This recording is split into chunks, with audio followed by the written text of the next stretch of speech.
Hey guys, welcome back to our channel, as you seen in title and thumbnail. In this video we are going to see, what if Ash was chosen as the next, Universal Arts, successor. This is part 2. Check out the author of this story named, Bushido League, A Samurai's Quest by Chaos Paladin. Also check out my Patreon to support me. All details in description. First, match. Team Tatsujin's Satoshi and Kasumi vs Team Slayer's Cats and Sabama. Ready, fight. Instantly, each trainer released their Pokémon. The blonde Cats and the brunette Sabama released two similar Pokémon. They resembled Pikachu's pre-evolved form, Pichu, but one had a red plus sign on its cheek while the other had a light blue minus sign. They didn't look very tough, and they were small. The two mice Pokémon held each other's hand. Crap, they have Plusle and Minun. Kasumi eyed them cautiously. Plusle and Minun, Satoshi echoed. Didn't you pay attention in class? There are Pokémon who work well together. And those two are the best at that. They may be small, but together they are almost undefeatable. Don't let your guard down. Right, you hear that Marowak? Marowak twirled its bone club and took a battle stance. I got you. Have a plan. I'm working on it. For now, let's go with offense. Marowak, use bone club. Marowak zipped past the rocks after the duo, bone club raised for attack. No, wait, Kasumi called out, but it was too late. As the Bone Keeper was about to attack, the opposing teammates called out an attack. Use agility. They cried out simultaneously. The two Pokémon practically disappeared, causing Marowak to miss. Plusle, use helping hand. Minun, use headbutt. The red mouse powered up the blue mouse with an electric charge. The blue one deck a second. Head towards Marowak while still holding Plusle's hand. Powered up, Minun was able to use Plusle in a team headbutt attack. Bam! The attack slammed into Marowak, sending him into a rock. Since Marowak was a ground type, the electrically charged attack didn't do as much damage. What do you think you're doing? Kasumi yelled, you can't just go charging in like that. Use some strategy. Well haven't thought of anything, so don't give me lip about strategy. Satoshi countered. Forget you, I'm going in. Combuskin, use focus energy. The chicken closed her eyes and calmed her body, building up focus. As she was doing so, Kasumi charged at the trainers, only to get weighed down by the handcuffs. Slow down. Remember, we're cuffed together so we have to move at the same time. Kasumi grumbled but knew that he was right. The opponents started charging at them, weapons in hand. Well, here they come. Combuskin, attack the trainers with double kick. As Kasumi guarded, Combuskin jumped into the air and came down at the opposing trainer's feet first. Sabama saw the attack coming and knew how to counter it. Minun, use helping hand. Cats instantly knew what she wanted him to do. Plusle, use thunder shock.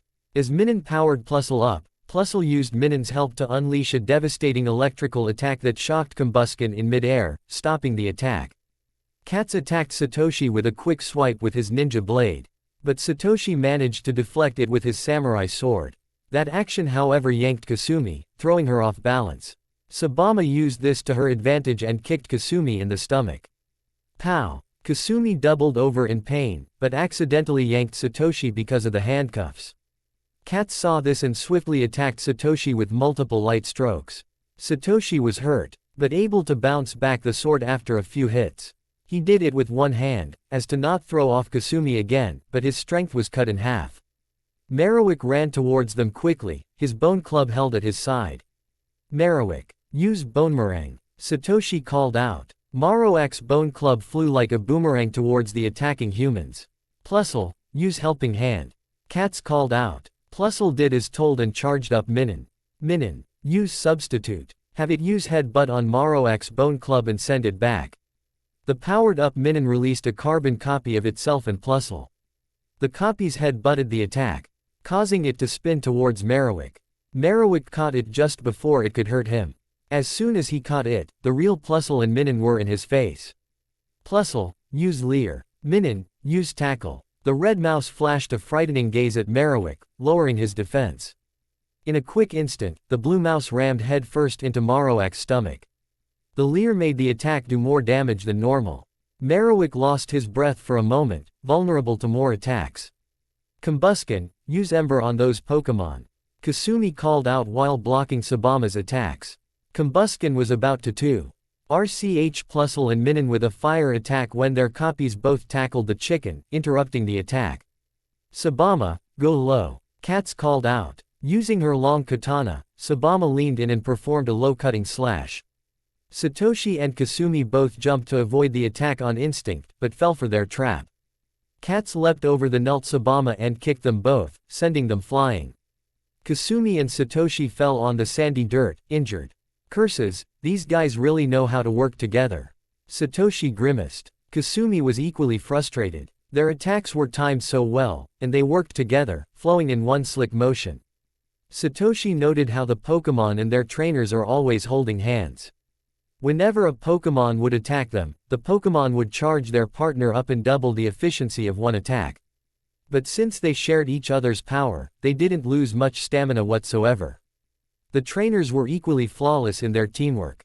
It was as though they could read each other's thoughts and react instinctively upon them. Kasumi and Satoshi's Pokémon could still put up a fight, but were losing strength fast, and they weren't in any better shape. Their opponents didn't even get a scratch on them yet. They were in trouble. It was then that Satoshi caught the pattern in their attacks. They would use one attack at a time, but one would link to another. If they were going to stand a chance, they were going to have to fight fire with fire. Kasumi heard his thoughts and figured it out also.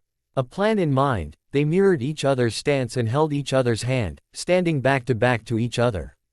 Katz and Sabama were confused with their mimicking strategy, but weren't about to let them pull any tricks. Plusle, helping hand. Katz called out. Plusle charged up Minin, increasing her strength even more. Katz whispered something to Sabama, who immediately liked the idea. Minin, use Thunder Shock and aim it at us. Sabama commanded. The blue mouse was baffled, but obedient as the powerful voltage shockwave was sent at them. Katz and Sabama extended their weapons and had it touch each other's. The electric attack hit their weapons, causing the metal to be empowered with thunder. They grinned as they kept the weapons connected and faced Satoshi and Kasumi. Crescent Thunder Shock. They swiped their weapons horizontally and away from each other. A crescent yellow shockwave emanated from the middle of their swords and zipped after Satoshi and Kasumi. They were astounded by Team Slayer's cleverness, but weren't about to give up. They had to react quickly however. Otherwise the attack would mean their defeat. Satoshi noticed Marowak and Combusken were close by and had a chance to make an attack. He noticed the sandy ground in front of him and got a brilliant idea. Marowak, use Bonemerang. Aim for the ground in front of us. Satoshi yelled out. I hope you know what you are doing. Marowak was worried but complied with the Rex.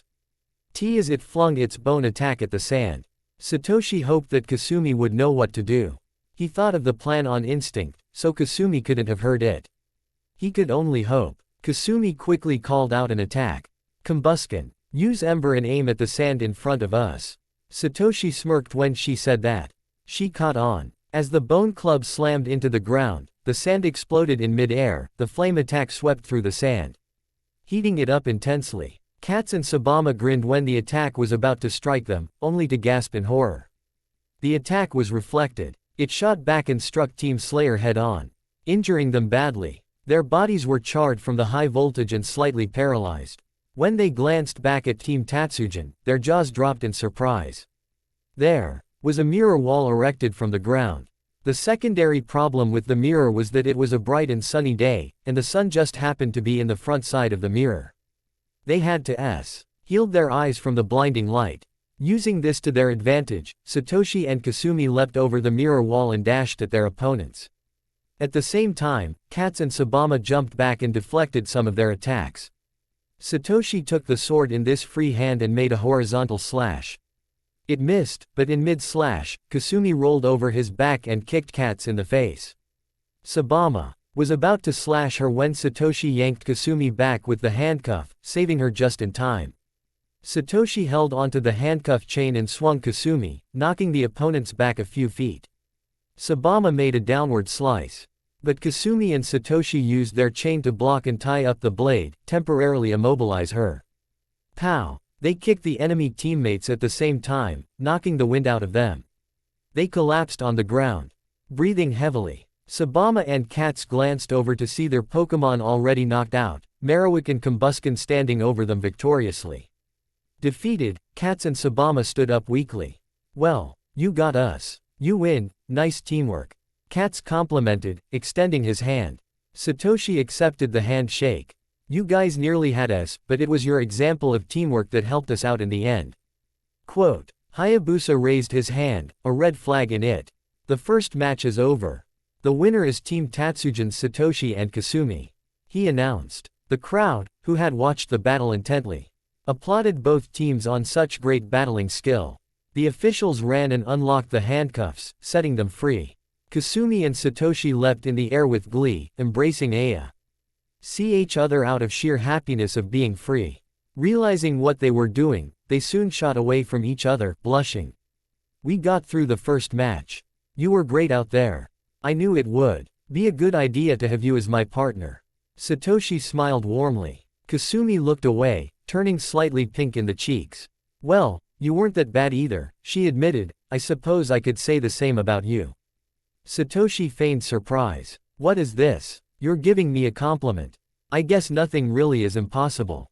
Yeah, just don't get used to it. It was around that time that Arawak and Combuskin walked over to them. You guys were great. Yeah. At first I thought you two lost your minds, but that mirror wall idea was brilliant, Marowak complimented. Especially since it was Sato-kun who came up with the idea. Quote. Hey. Satoshi glared. A few minutes later, Haruka and Yuki came running after them. You guys rocked out there. Yuki cheered. At first, you guys sucked, but then you just blew them away. I would have never thought of doing something like that. That's because you never think, period. Haruka joked. Yuki growled playfully in response. So anyway, let's go and rest up.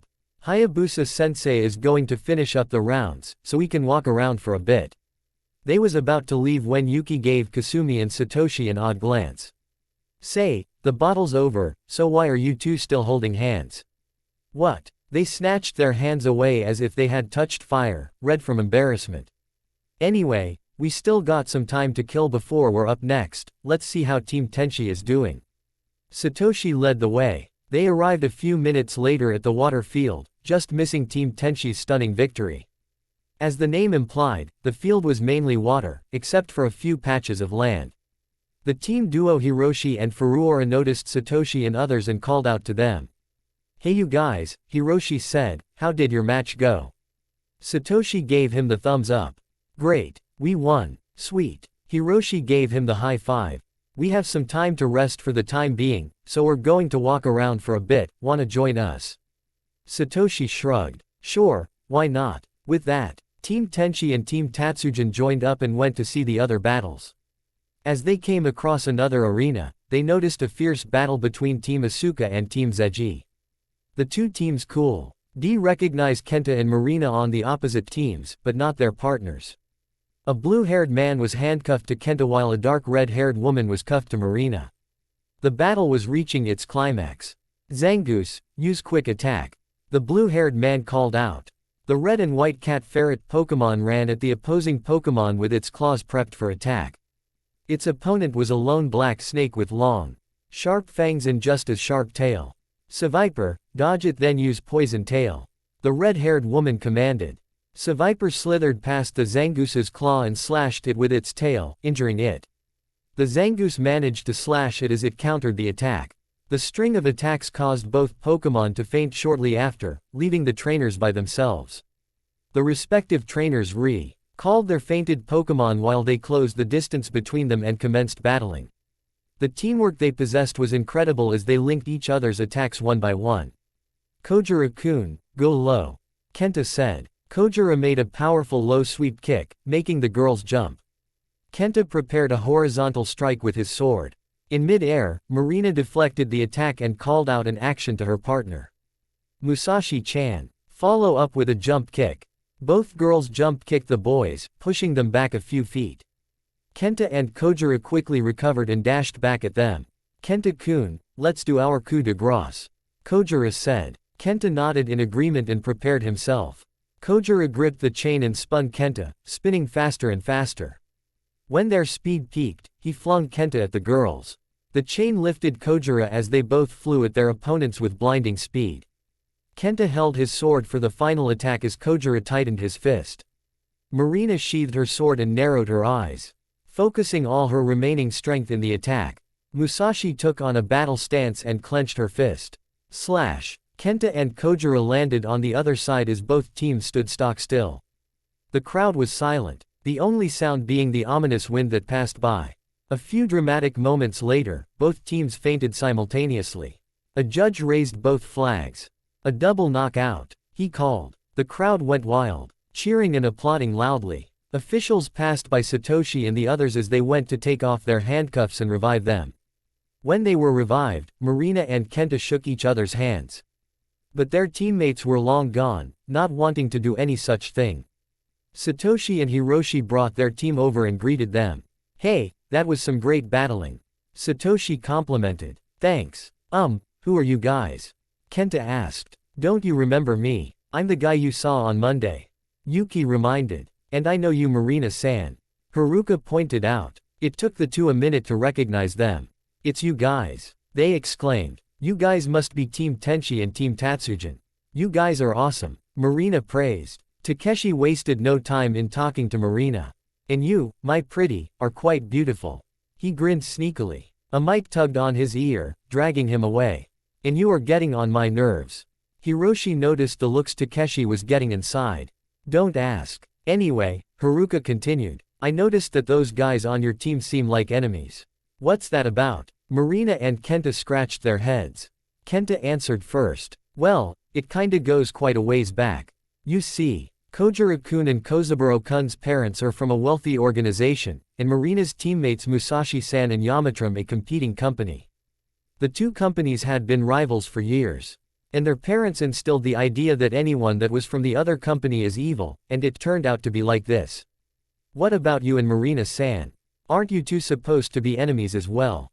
Kasumi asked. "Well, yes and no," Marina answered. "We were friends before we were placed on their teams, and we aren't about to let a small farce like this get in the way of our friendship, right?" "Right," Kenta nodded. It wasn't long before two more people showed up. Yuki and Haruka recognized them as the ninjas from their team. "Hey, what's up guys?" The raven-haired ninja greeted. The teal-haired one just waved silently. "Hi Kenji-un," Kenta greeted. He noticed the teal-haired teen giving him a smirk of recognition. "Sup Shu-kun. These guys are our friends and know of our friendship. They help us keep things under wraps." Marina explained. "If the rivals knew of our friendship, who knows what they would do." Kasumi turned to Satoshi. "Isn't that the most ghetto version of Romeo and Juliet you've ever heard?" she thought. Satoshi could only nod. "Anyway, me and Kenji-kun wanted to let you guys know that your teammates are looking for you. If you don't wanna get caught, you better split. We're out of the rankings since we both lost on a draw, so we're pretty much done for the day." Shu shrugged. "Well, I'm going, see ya later." "Hang on, I'm coming," Marina called, rushing after him. "See ya later Kenta-kun and Kenji-kun." They waved to each other as Marina and Shu left. Kenta stretched a bit, still feeling sore. "Well, I should be going too.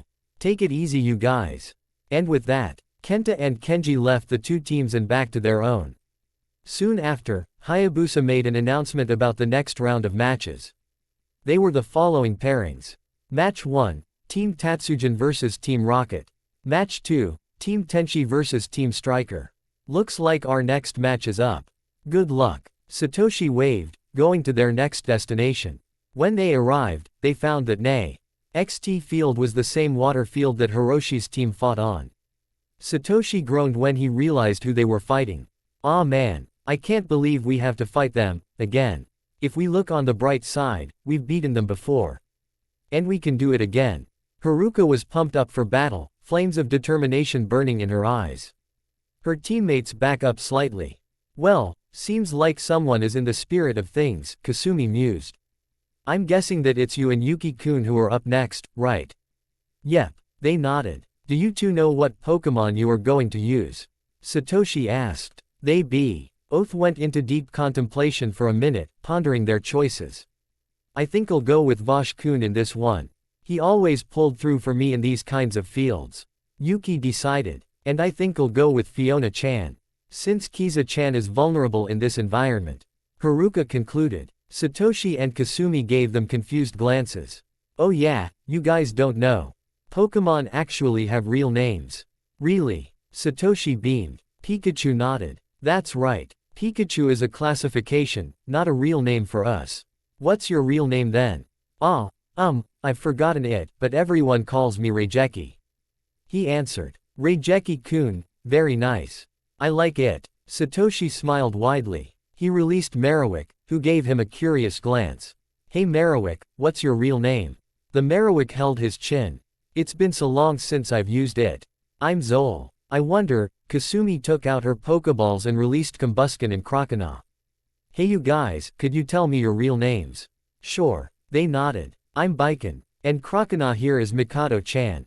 The Combusken answered. Looks like the cat is out of the bag. Mikado joked. I didn't know you guys had such names. They're so cute. Kasumi cooed. I thought so too. Haruka joined. Sorry to interrupt the cooing fest, but our next match is about to start. Can we go on before we are disqualified? Yuki reminded, impatience in his voice.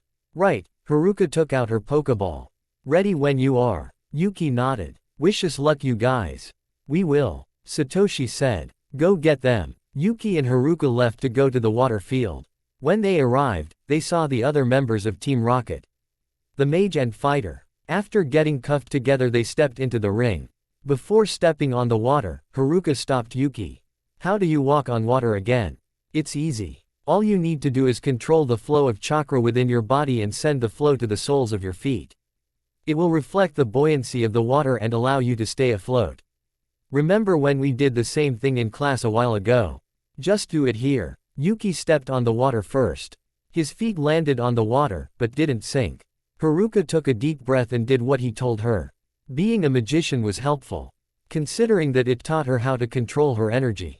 An aura that is invisible to those who can't detect magical energy covered her feet. Hesitantly, she stepped out into the water. When her feet landed, she exhaled in relief. She didn't sink. They continued on until they had made it to a small piece of land. Haruka sized up their competition. The fighter was well built and huge. At least 6 feet tall. He had spiky black hair and brown eyes that would be able to scare most people away. The mage didn't look as tough, but had a powerful mystic aura surround him. Meaning that he had a lot of power. His smooth, elegant blue hair swayed in the wind. Piercing yellow eyes stared back at her, calm but serious. Was it her, or did they seem more serious than the last time she fought them? It didn't matter, because the result was going to be the same. Hayabusa once again approached the border of the ring. Today's semi-final match, Team Tatsujin's Yuki. And Haruka vs Team Rocket's Angie and Ryuga. Ready. Fight. Go, Fiona-chan. Let's roll Vosh-kun. Both Yuki and Haruka called out, tossing their Pokeballs on a patch of dirt. The Kirlia and Scyther emerged from the ball. Ready to fight. Pokeball, go. Angie and Ryuga called also. The fighter, Angie, released a Pokemon in the water, whose identify couldn't be confirmed yet. Ryuga released a green chameleon Pokemon with a curled-up tail. He didn't waste time and called out to his Pokemon. Kecleon, use your special ability. Cloak. The Kecleon slowly disappeared, turning invisible. Yuki smirked. Nice one. But the problem is that your Pokemon can't run on water, otherwise it will reveal itself. But enough talk. Vosh-kun, fly over there and use Slash. Attack the trainers. You got it. HYAA. The mantis levitated off the ground and flew at them with amazing speed. Halfway there, a flamethrower attack hit him out of nowhere. The highly effective damage injured him badly. Gah. He flew away just in time from getting too much damage. What was that? It would seem that the Kecleon was waiting for you to do that, Fiona guessed. We should try to defeat that Kecleon first. Yeah, good point, Vosh agreed. Fiona-chan, use recover on Vosh. Haruka commanded. Vosh flew over to Fiona to recover. Haruka eyed the water suspiciously. Didn't Angie release a Pokemon? I wonder it. Vosh managed to regain some health before a stream of water knocked him down. Where did that come from? Vosh said, looking for the attacker. His keen eye caught sight of a fin before it disappeared again. There. It's in the water. He was about to chase after it when a flamethrower attack barely missed him. Crap, that Kecleon is still hiding. Sharpedo, come up and use Crunch. Onigi called out. Almost instantly, a blue shark leapt out of the water and attempted to bite the mantis, who barely dodged the surprise attack. Haruka-chan, use a thunder spell on the water. Yuki requested. Haruka channeled some of her mystic power to fill her wand with the lightning element. She was about to release it when something rammed into her stomach, canceling the attack. Yuki felt the harsh blow also, but recovered quickly and punched the invisible atoll into the water with a splash. Haruka-chan, are you alright? Yuki asked. Haruka coughed a little. Yeah, the attack just surprised me. We need a strategy to take out that stealth attacker. Yuki glanced left and right cautiously, his scyther doing the same. The Kecleon couldn't breathe underwater like the Sharpedo could, so it was bound to show up sooner or later. It was then that both saw bubbles coming from the water. Haruka-chan, now! Yuki yelled, pointing to that particular spot. Haruka aimed her wand at the spot and unleashed a thunder attack. Right before the attack could strike, the Sharpedo jumped out of the water and opened its mouth, preparing a water gun attack. Fiona-chan, light screen. She called out quickly. An invisible barrier was lifted in front of her, negating the water gun blast. Kecleon, use fury swipes. Ryuga commanded. Haruka started feeling light, but painful scratches on her body. But the attacker was nowhere to be found. Vash-kun, hurry and use slash. Be careful not to hurt Haruka-chan. Yuki said. Vash flew over to Haruka and made a horizontal slash attack that was inches from hitting Haruka. His blade struck the Kecleon and knocked it into the water again. While they were occupied, Angie and Ryuga were channeling their energy. When the charge was completed, Angie was the first to strike. Punching out his palms, he threw invisible force punches at the opposing duo. While fending off the Pokémon, Yuki's ninja senses blared, danger nearby. His eyes caught sight of a faint blur heading their way. Look out! He pushed Haruka out of the way, barely dodging it. They ran across the water to different patches of land, avoiding Angie's attacks. How done are you charging? Angie asked, still sending his Kai attacks at the fleeting duo. Almost. Got it. Ryuga grinned maliciously. Let's see them get out of this one. Let's go. The both of them ran across the water after them. Yuki and Haruka had been doing nothing but dodging Kecleon and Sharpedo's attacks for the past minute. Yuki starting seeing something odd about the Kecleon.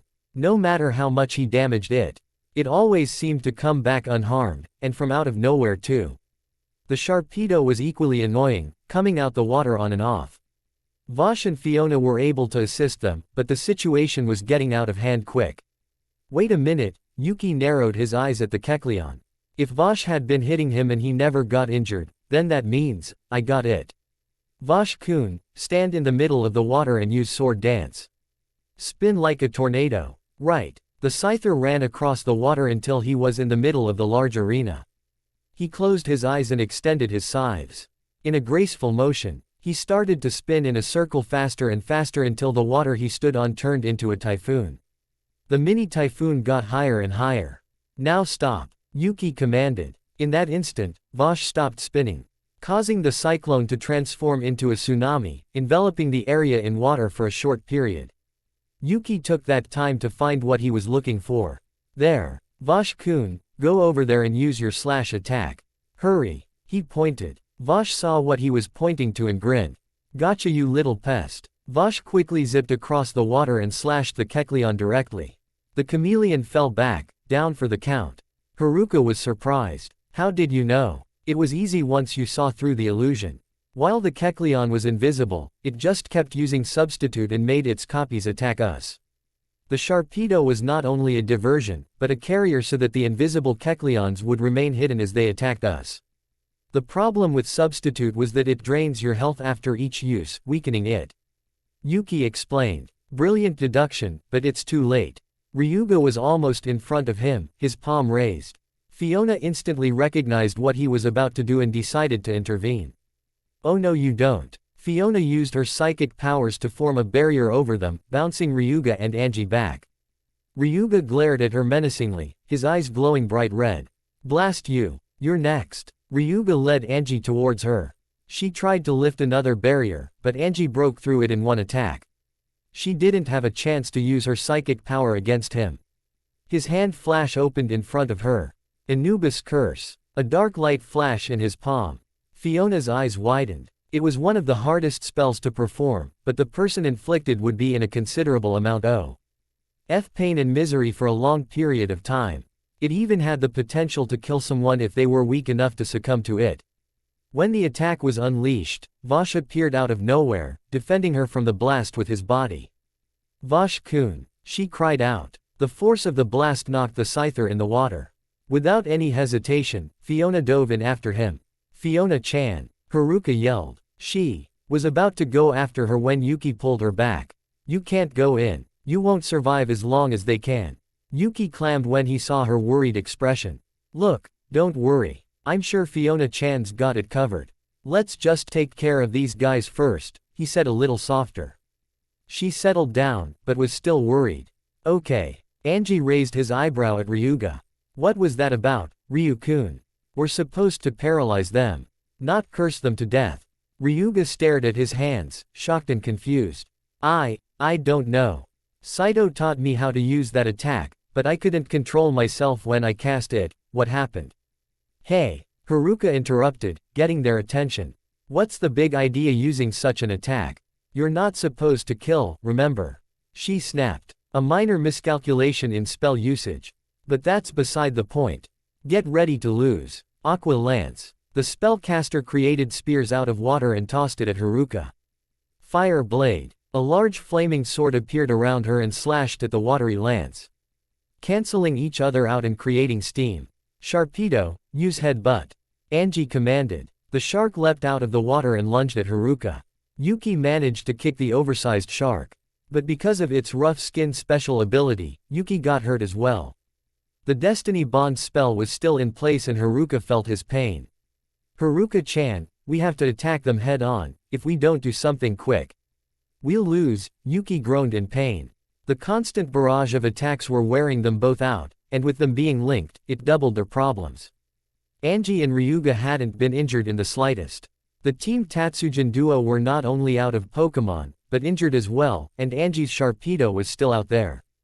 Things were looking grim. Underwater, Vosh's mind was drifting. The pain in his mind and body was overwhelming. The mental pain was 10 times worse than a high fever, and the physical pain was 5 times worse than being burned alive. His eyes were shut, unsuccessfully blocking out the agony. Man, this sucks, he thought grimly. Hey, it looks like this is it for me. I'm running out of air, and this pain is too much to bear. Maybe I'll just go to sleep for a little while. His eyes was about to close when he saw something coming. The light from the sun gave the mysterious creature a silhouette, hiding its identity. As it came closer, it slowly started to reveal itself. Wait, Fiona-chan, what is she doing here? It's too late for me, leave me. He was about to sink further when Fiona's hand caught his side. I'm not going to leave you behind, she told him telepathically. You have to, you won't be able to breathe for long, save yourself. No. Her tears started to blend with the water as she struggled to save him. Her grip tightened. I'll never leave your side. You've got to survive. Vosh was slowly losing consciousness, but managed to send her one last thought. I'm glad I got to meet such a wonderful friend. Farewell, Fion. He then fell into a state of unconsciousness. Vosh, she cried out. In a burst of emotion, she pulled him into a tight embrace. It was then that her body was engulfed in AWLY started to change shape. Above the water, an all-out war was raged. Yuki and Haruka managed to defeat the Sharpedo, but Angie and Ryuga was still at close to full strength. The pain that Yuki and Haruka shared was starting to add up, wearing them down quickly. There was little hope left for them. Man, it looks like we gave it our best shot, Haruka groaned, clutching her side in pain. Come on, don't say that. We can still do it. We just need to believe that there's a miracle somewhere. Yuki joked. Hey, you come up with jokes at the oddest times, you know that.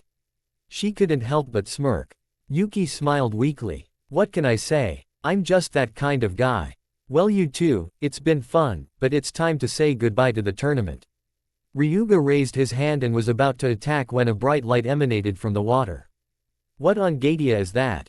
His question was answered when 2 figures emerged from the water, inside a bubble barrier. Everyone gawked at the awesome sight in amazement. The Kirlia had transformed into a dazzling, much more elegant version of herself. A long white dress flowed gracefully and her green hair was neat and smooth. Haruka and Yuki's jaw dropped in shock and surprise. Whoa, Yuki breathed. Fiona-chan evolved into a Gardevoir.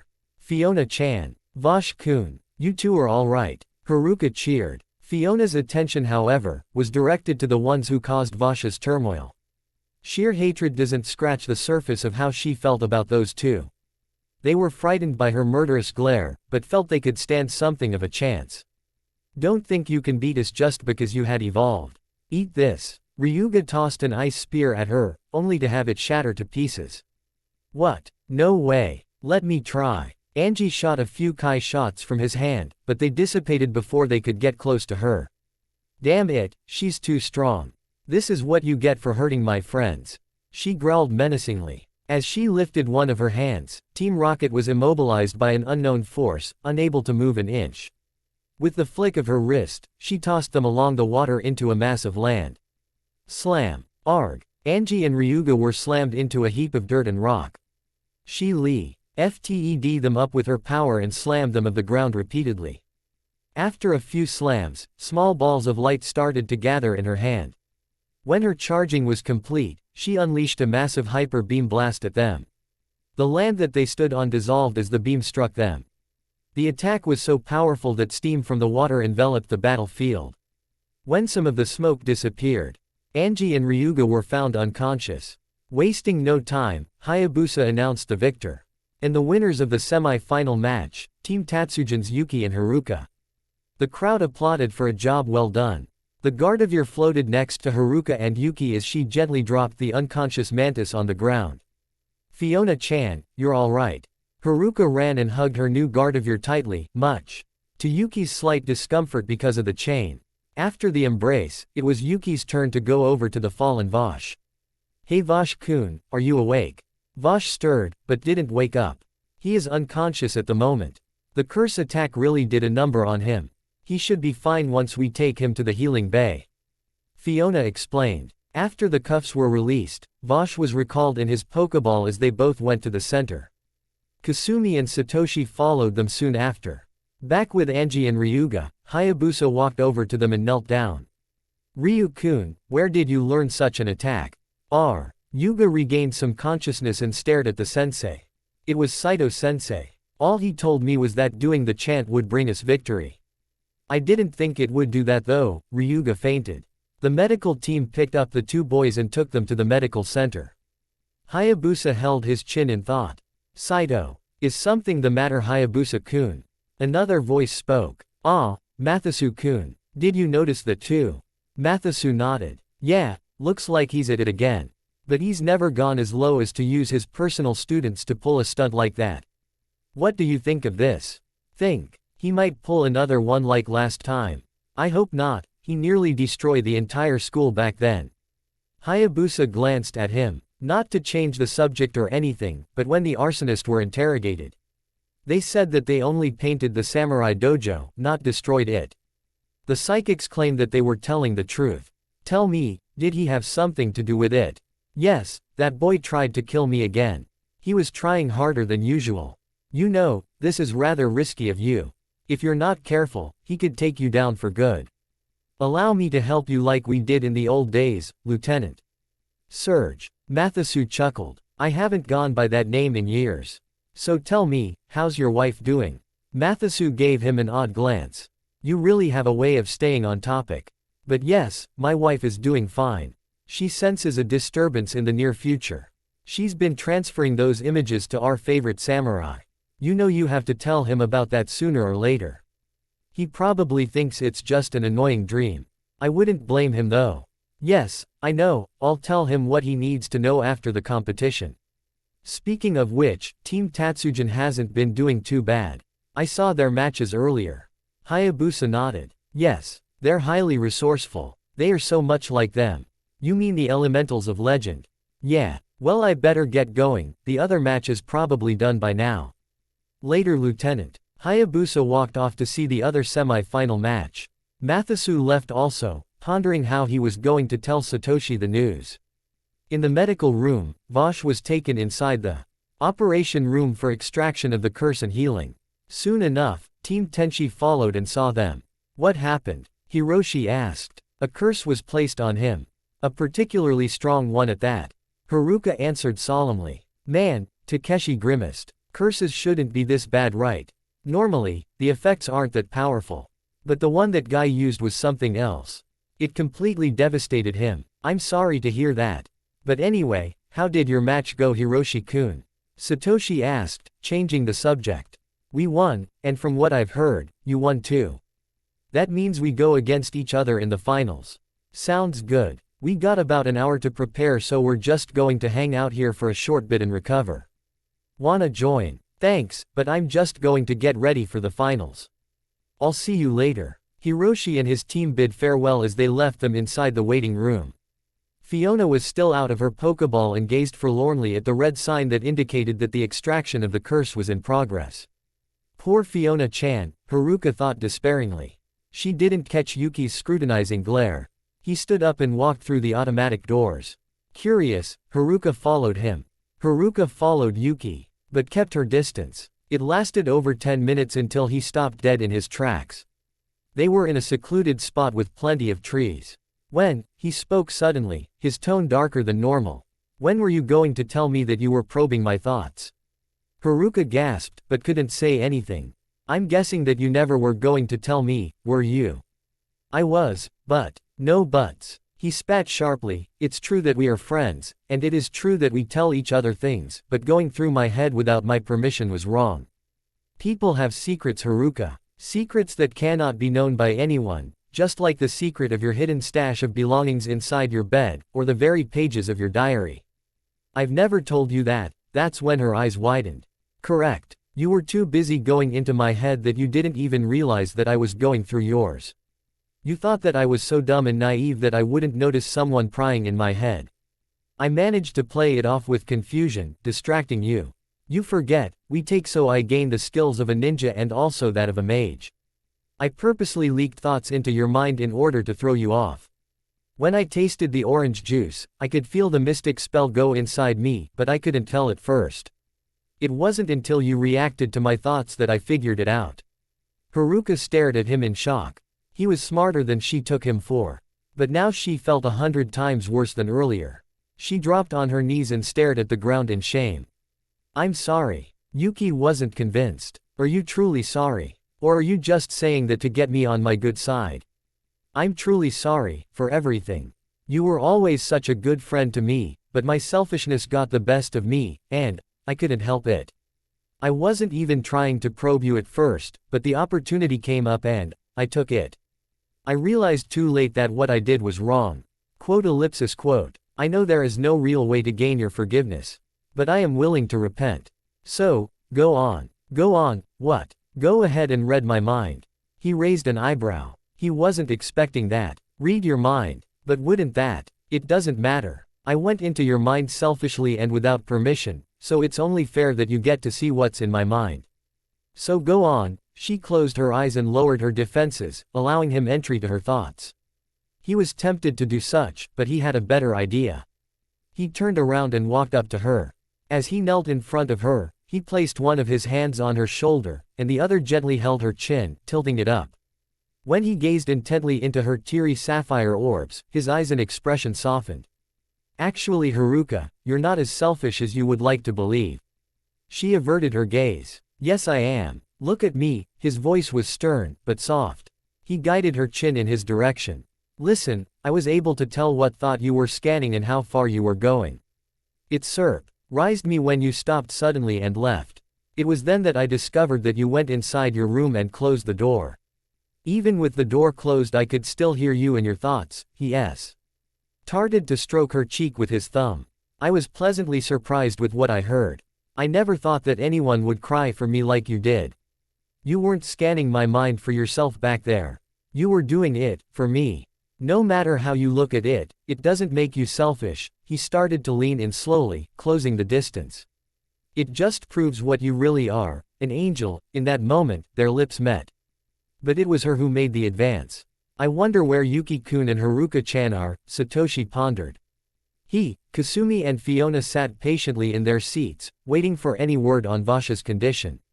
I'm not sure. It's been a half hour ever since they left. Maybe this whole situation with Vash-kun bothered them. Kasumi guessed. She glanced at the sleeping Gardevoir and smiled.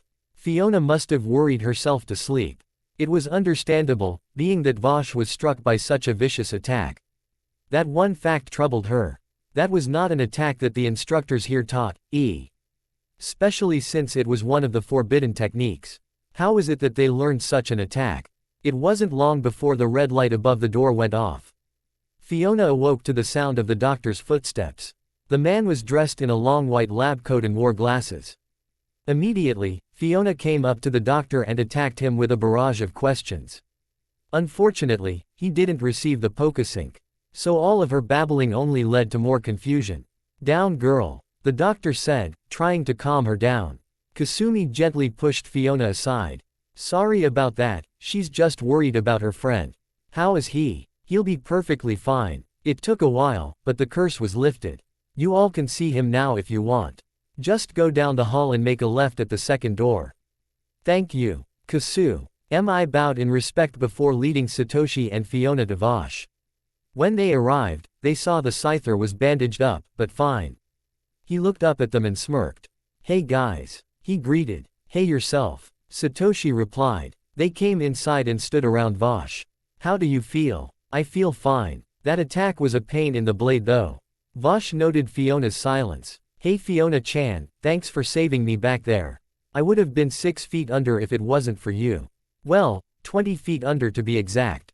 He added jokingly. It's no problem. Fiona replied shyly. They were suddenly quiet, unsure of what to say. Kasumi nudged Satoshi. Let's leave these two alone. He tilted his head in confusion. Why? With a sigh, Kasumi pushed him out of the room. You're too dense to understand.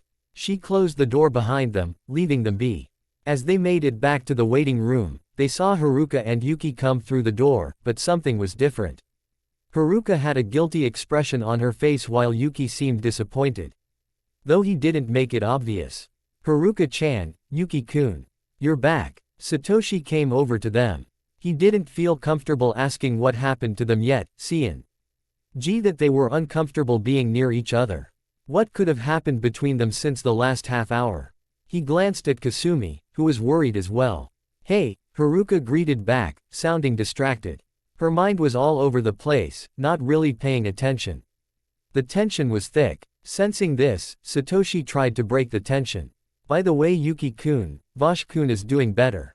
I do. Think he'll be ready in time for the battle, so you will have to use another Pokemon for the finals. Okay. Yuki sounded off as well. Let's get going to the finals. We only have about 15 minutes. Everyone nodded and left for the arena. When Satoshi passed by Yuki, he caught his expression. He looked completely heartbroken. It wasn't easy to notice, but Satoshi had been around him long enough to tell. He wasn't sure what happened, but something big happened within the last 45 minutes. It was too early to try and find out what was wrong, but he planned on trying later. When everyone arrived, they found Hayabusa and Team Tenchi waiting for them. After an exchange of greetings, Hayabusa started telling them the rules for the final match. This match is going to be different from the other matches. For one, you will no longer be handcuffed. Both teams cheered at this. Alright, calm down. I'm sure you are all excited about it, but let me finish. Each member will be pitted against their opposing counterparts. There will be no use of Pokemon in this battle. Is that clear? Both teams nodded. Good. Now first up will be Kasumi versus Takeshi. Take your places in the Earth field. Their respective teams cheered as they entered the Earth field. You may be cute, but that doesn't mean I'm going to go easy on you. Takeshi warned. Kasumi smirked. I would say the same thing, but you're not cute. Takeshi's grin dropped. That was low. Hayabusa stepped up to the sidelines of the field. If you two are done with the trash talking, let us get this round started. Round 1. Team Tenshi's Takeshi vs Team Tatsujin's Kasumi. Ready. Fight. HYAA. Both fighters charged at each other quickly. Right before their fist connected, Takeshi slammed his Kai-filled fist into the ground, sending a wave of sand at her. He took his opportunity when he saw that she was blinded and attacked. Punch. Punch. Drop kick. Kasumi managed to block the last attack, but it pushed her back a few feet. Takeshi wasn't done. Ha, ha, ha, ha, he repeated with each thrust. A small wave of force erupted from his clenched fist, sending a volley of Kai force attacks at her. Kasumi had no choice but to stay on the defensive as she blocked and dodged the attacks. His offensive strategy was basic, but impressive on how he pulled it off. Being a fighter meant that a lot of your techniques were offensive. Once you had knocked someone off balance, they were at your mercy. When Kasumi saw an opening, she immediately took her chance. She dashed left and right as she closed in on her opponent. Triple kick. Takeshi barely blocked the attacks. He was impressed with her speed and power. She wasn't just attacking him blindly, her attacks were both ferocious and methodical. He had some advantage in strength. But he didn't believe that any fighter could match her speed. His defense was starting to cave from her relentless assaults. He had to do something quick. Suddenly, he took on an odd battle stance and stood stock still. Kasumi had no idea what he was doing, but decided to stay on the offensive. Hayabusa shook his head when he saw her about to attack. Bad idea, Kasumi-chan, he thought grimly. Wham! Kasumi tumbled across the ground and slammed into a boulder. She fell for his trick. Takeshi pulled off a counter. It left you open to range attacks, but could do heavy damage. That move really hurt. Satoshi-kun, Kasumi thought, glancing to see him. He was staring back at her, but didn't look hurt or anything. Did the spell wear off? She hoped it did. Takeshi was heading her way, and fast. Pow! Guh! Kasumi was pushed back even further. For the next 2 minutes, they exchanged a blur of kicks, punches, and Kai attacks, but Kasumi was being backed into a corner. Her feet were barely on the edge of the arena. If she overstepped her boundaries, she would have to be back in 10 seconds, or forfeit. Takeshi was pushing her in the corner on purpose. She had an idea though. Hiya! Takeshi attempted to finish her with a kick, but in that moment, she took on a similar pose that of Takeshi's counter. His eyes widened when she caught his foot. She pulled off his counter in a split second. Raah! She spun in a complete circle and tossed him out the arena. He landed with a thud. 10, 9, 8. Takeshi got up when was about to make a mad dash back in when he saw something shocking. He turned her back against him and started to strip. 7, 6, 5. Kasumi's training shirt was lowered halfway down her back, showing off her smooth and lustrous skin. She smiled seductively and winked at him. You want some of this, don't you? She teased. He nodded quickly, grinning like an idiot. The male crowd whistled at her. 4, 3, 2. Takeshi was entranced by her display, and it showed with his drooling. Man, Kasumi-chan's hot. She has a nice, wait a minute. 1, 0. This round is over. The winner of the first round is Kasumi. Hayabusa announced. Takeshi's jaw dropped. That was so unfair. Kasumi x'd herself and sent him a knowing wink. Like Ibuki-sensei always said, keep your mind on the fight, nothing else. Takeshi's shoulders drooped as he shuffled back shamefully to his teammates. Kasumi giggled when his teammates started chewing his ear off. She went back to her teammates as well. Great job, Kasumi-chan, her teammates praised. Kasumi flashed them her victory sign. It was easy. I just had to put on the old charm. Cough, oldest right, cough. Satoshi joked. Kasumi was about to lay him out when he waggled his finger at her. You don't want to hurt yourself, do you? We're still in the finals. Kasumi growled in response. It will only last until later tonight, so say your prayers. Satoshi gulped at the frightening thought. Hayabusa raised an eyebrow. Well, that was interesting, he mused. Okay. Next up is Amite versus Yuki. Take your place in the water arena. The said students went over to the water arena, standing on the opposite patches of dirt. When he saw that they were ready, he started the second round. Round 2, Team Tenshi's Amite versus Team Tatsujin's Yuki. Ready, fight. Immediately, Yuki went on the offensive and faded, going in for a stealth strike. When he appeared behind her, he was about to strike her when she disappeared and struck his back. Slash. Gah. Yuki stumbled forward. He turned around to attack her when their blades clashed, putting them in a deadlock. Their strength was about the same. Yuki noticed something strange when he looked into her eyes. There was a strange glint. Yuki broke the deadlock and stood in a pose. He was confused when he saw Amite do the same thing. Hiya, hiya. Both made a mad dash at each other, only to have their weapons clash. They jumped back and circled each other. What the heck? Yuki thought. He moved one of his hands, noticing her doing the same thing. Is it me, or is she copying me? What are you up to? What are you up to? Both said at the same time. Quit it. Quit it. Grr. Grr. This wasn't making any sense. It was as if she was mimicking your every move. Amite finished for him. Yuki stepped back in surprise. She was even copying his thoughts. Regaining his composure, he made some distance between them and started a series of hand symbols and chants, conjuring an attack. At the same exact moment, Amite copied him move for move. It was a full minute before they finished conjuring their attack. Water style, Riptide Crush. Water style, Riptide Crush. Behind them a large wave of water that rushed towards their opponent. The miniature tsunamis cancelled each other out, causing them to collapse and create a humongous splash. Curse you. Curse you. This was getting ridiculous. In the stands, Satoshi and the rest were baffled. They were watching with Team Tenshi. How the heck is she doing that? Satoshi asked Hiroshi. She's one of the few students in this entire school who could use the mimic technique that perfectly. But that's not all she can do. Hiroshi watched on with an amused expression. Back on the battlefield, Yuki was still unable to figure out how to beat her. Amite's attacks were the same exact strength and were performed at the same exact time.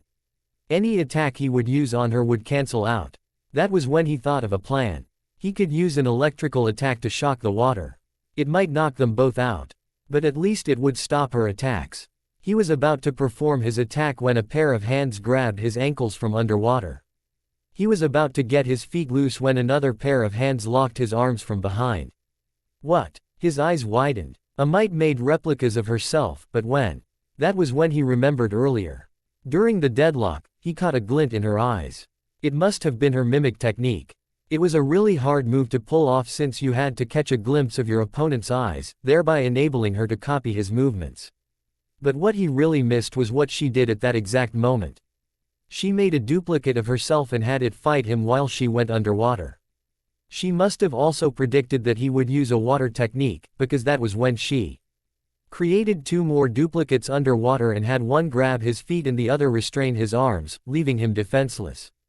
But if all three he was fighting were fakes, where was the real one? That was when the real Amite jumped out of the water in front of him and yelled out an attack. Paralysis strike. Zap. His body was being electrified by the lightning element attack.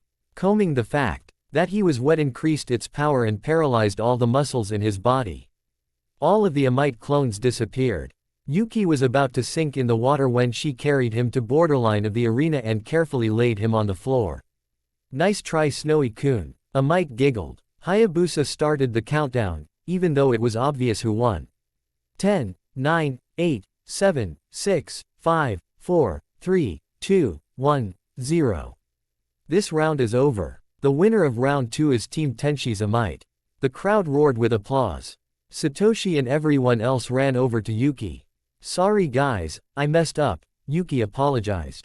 Haruka shook her head. No you didn't. It was a tough fight and you did well. She placed her hands over the wound and closed her eyes.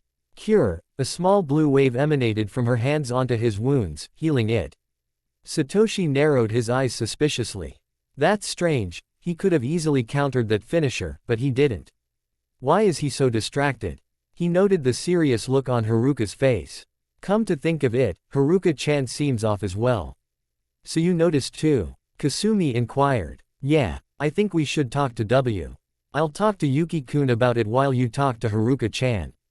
Okay. Seeing that she had just finished healing, Hayabusa started the next round. Haruka and Furuora, please go to the ice arena for your next round. Good luck Haruka-chan. Satoshi cheered. Go get M. Kasumi said after. You can do it. Yuki said last. Haruka smiled and nodded. Right. Her smile dropped when she saw Yuki's eyes. His voice sounded excited, but his eyes showed disappointment. It made her heart ache just to remember what happened. It just proves what you really are, an angel. In that instant, her body was overtaken by an intense emotion, driving her to press her lips upon his. He had clearly been surprised by this. It was Haruka's turn to be surprised however, because he returned it by embracing her. This surprised her in more ways than one. Her memories went back to the Truth and Dare game, when Satoshi asked him if he had a crush on someone. His answer was yes. She had wondered who the girl was that he had a crush on, until now. She finally realized who it was. It was her. She didn't know what to think. Her feelings for him were muddled. She liked him, but she didn't like him in that way. It was Satoshi she was after. There was no way of putting him down easily, so she had to be straightforward. Summing up all of her courage, she gently pushed him away, avoiding eye contact. "I'm sorry, but I can't say I feel the same way you do." The look on Yuki's face broke her heart. He was devastated. His eyes were shut tightly, refusing to show any signs of weakness. Something strange happened though. The spell was broken, so she couldn't read his thoughts or emotions. So why was she feeling his heart ache? I understand," Yuki said slowly. He stood up and was about to leave when her hand grasped his. "Wait a minute," she took a deep breath before continuing, "we can still be friends, I just don't feel the same way you do, understand?" Yuki-kun. "Yeah, I understand. So, we're still friends." "Yeah, still friends. Now let's go, everyone's waiting for us." Yuki must still be feeling down over it. Haruka could only hope that he gets over his disappointment and finds someone else. It was just a crush after all, right? It would pass eventually. Shaking out her thoughts, her concentration went back to the impending battle. A minute later, she approached the ice field. The landscape was designed similarly to the earth field, except the boulders were ice and the sand was snow. Furuora stood across from her, endowed with the same design mage's robe and wand in hand. "I hope you're ready to lose." Furuora grinned as she readied herself for battle. "I'm ready to win. You're the one who's going down," Haruka countered. Hayabusa approached the ring. "Okay, now that everyone's done using cliché lines, are you ready?" The girls nodded. Round 3. Team Tenshi's Furuora vs Team Tatsujin's Haruka. "Ready, fight." Frost arrows. Furuora called out. The snow around her shot up in the air and turned into arrows. One after another, they fired at Haruka. Flame shield. A fire berry. R protected Haruka from the rain of ice arrows. She saw Furuora performing a chant, indicating that she was trying to use a powerful spell. With speed similar to Yuki's, she sped towards the mage. "Oh no you don't." Arrow strike. Furuora swung her wand in Haruka's direction. A powerful gale stopped Haruka's assault. While Haruka was at bay, she continued her chant. Haruka just broke out of the gale. E-attack when Furuora finished her chanting. "Now, Element Buster, materialize." Her wand floated in front of her as she did special hand symbols. When completed, the wand started to change shape. Soon, it turned into a well-detailed sword. She used the sword to swipe at Haruka, but she jumped back at the nick of time. "What is that?" Haruka asked. "This is my Element Buster.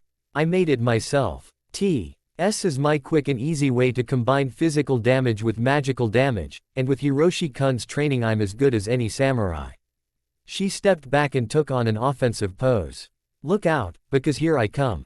Hiya. Left slash, right slash, horizontal slash, diagonal slash." Haruka blocked and parried each attack, but got thrown off balance by the last attack. Furuora held the sword at her side and charged it with the fire attribute. Fire sword, activate. The sharp blade of the sword turned red. With a horizontal slash, a wave of fire emanated from it and hit Haruka. She fell down on the snow. Her robe singed from the attack. Haruka barely had time to roll out of the way when Furuora made a downward slice. "Man, that sword is too hard to dodge. Maybe there's something I can do." Her eyes widened when she got an idea. She started doing a chant. Furuora didn't hesitate to attack her quickly. Thunder sword, activate. Furuora's weapon lost its red glow and turned yellow. Lightning strike. Ha! She dashed at her. The sword held overhead for a powerful strike. Unfortunately for Furuora, Haruka was expecting that. Assimilate. Her eyes flashed white in one instant. Furuora's sword was about to connect when. Clang. Furuora's eyes widened. That can't be. Her sword was repelled by an exact replica. "I should thank you for that one. The assimilate attack never fails." Haruka boasted. "Assimilate. Yep. She nodded. What I can do is if an opponent uses an attack that I can learn, I copy it and use it for myself. Her foot slid back as she held the sword backhanded. She took on a ninja stance. You may have the skill of a samurai, but I have the mastery of a ninja. She turned to Yuki and gave him the thumbs up. He couldn't help but grin. Show them what we're all about. Yuki cheered. Haruka nodded and turned her attention to Furuura. Impressed. Furuura nodded. Very. But don't think you've won yet. This fight is far from over. Furuura held the sword to her side, as though to sheath it. I'm not going down without a fight. Neither am I. Ha. Haruka leapt towards her. Slash. Parry. Slash. High slash. Miss. Parry. Counter. Both girls were going all out at each other, neither defense faltering. Furuura decided to change her tactics. Fire sword, activate. Her sword gained the fire attribute. She stabbed the sword into the ground, melting the snow and making steam. For a moment, Haruka was blinded. Blade rush. Furuura appeared behind her almost instantaneously. A few tense moments passed by and a soft thud could be heard from within the steam. She smiled to herself. Haruka was defeated, at least she thought so until the steam disappeared. What? She gasped. There stood a snowman version of Haruka, sticking her tongue at Furuura.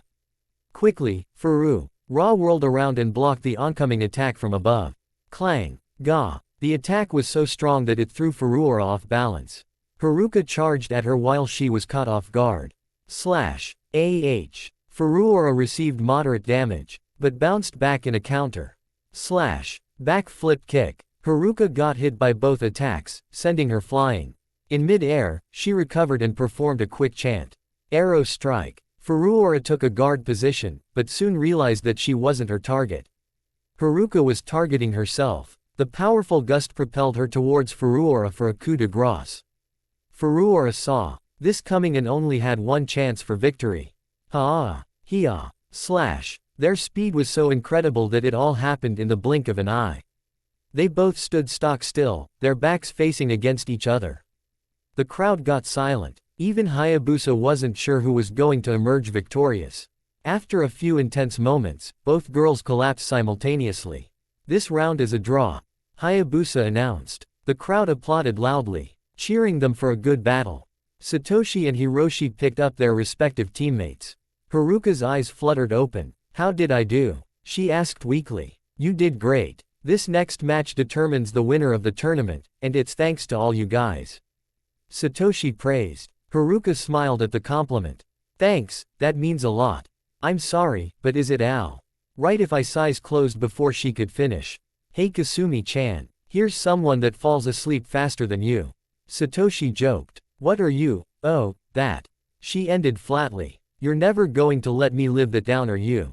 He could only smirk. Not on your life. He glanced back at the sleeping Haruka and had an idea. Hey Yuki-kun, can you do me favor? Could you take Haruka-chan to the medical center for me? Vosh-kun is there as well, so you could see him too. Sure. Okay. Satoshi placed her in his arms carefully. Alright, wish me luck you guys. Good luck. Win one for the team. With that, Yuki left with Haruka to go to the medical center. When Kasumi saw that they left, she gave Satoshi a worried glance. Are you sure you can fight in your condition? You are hurt. Satoshi raised an eyebrow in surprise. What are you talking about? I'm not. Don't lie to me. She snapped. Remember, I can feel your pain just as you can feel mine. When I received those hits from Takeshi-kun, you pretended that you didn't feel it, but really you were injured. Isn't that right? It doesn't matter. I can still win. Just leave it to, arg. He winced as he held his side.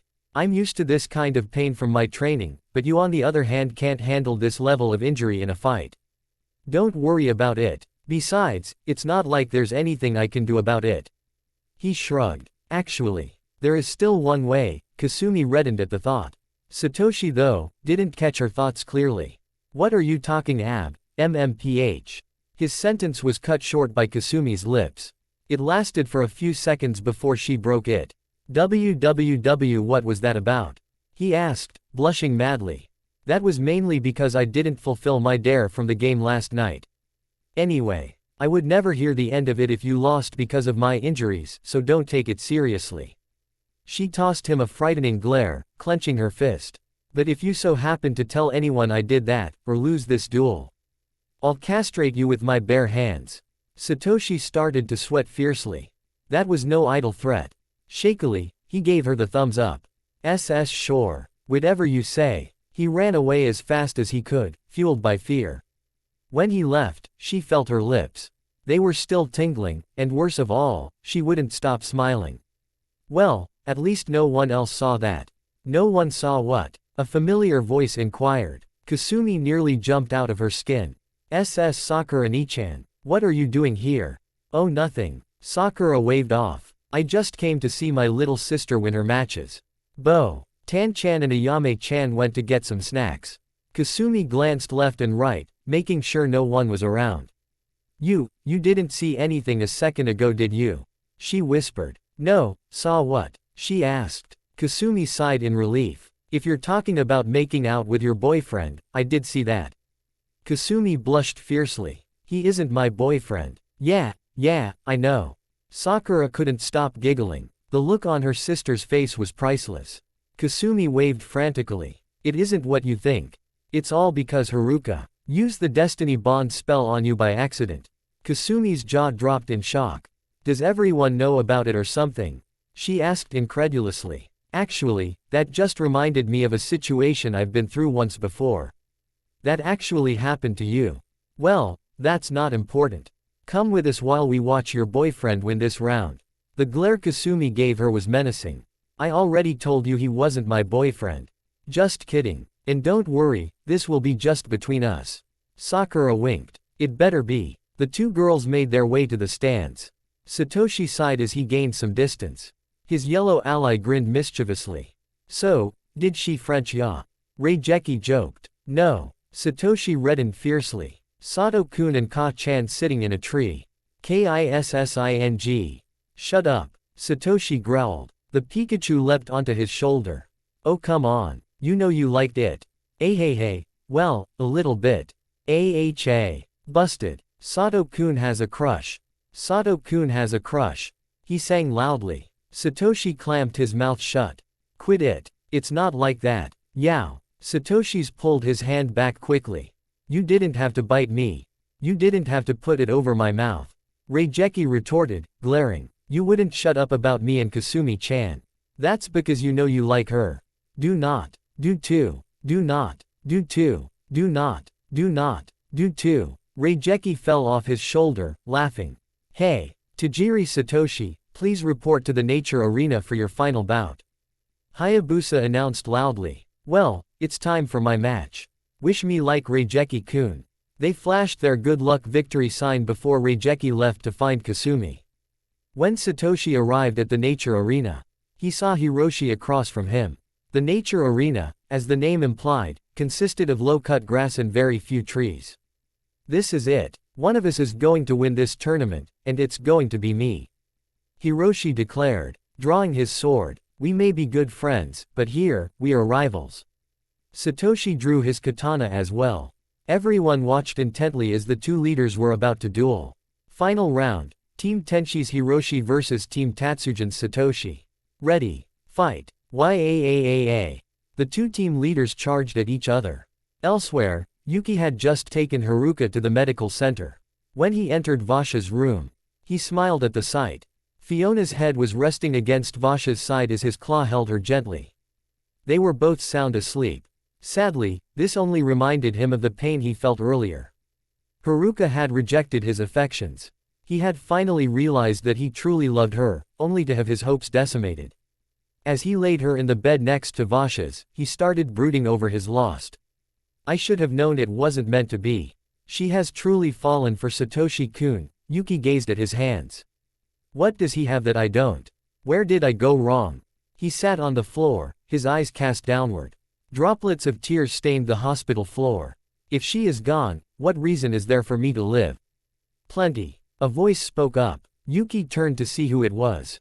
Oh, you were listening, Vash-kun. Vash nodded. Yes, I was. You really are down about this, aren't you? Yuki glanced at Haruka's resting form and nodded. It's just that I've finally realized how much I cared for her. But earlier, She told me that she didn't feel the same way. I truly wished that I could make her happy. To be there for her through any problem, to be the shoulder that she could cry on when sad, to be the one person she could always count on.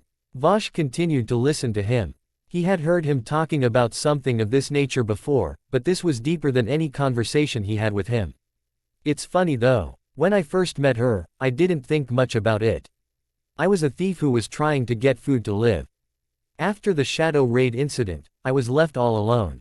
Soon however, the things that were left behind were stolen by people who were less fortunate and angry, until I had nothing but the clothes on my back. I didn't have food or money, and I was too young to work. I thought I was going to die, until he showed up. Matsusu-sensei saved me then and helped me out. Ever since then, I considered him as my father since my real one died before I was born.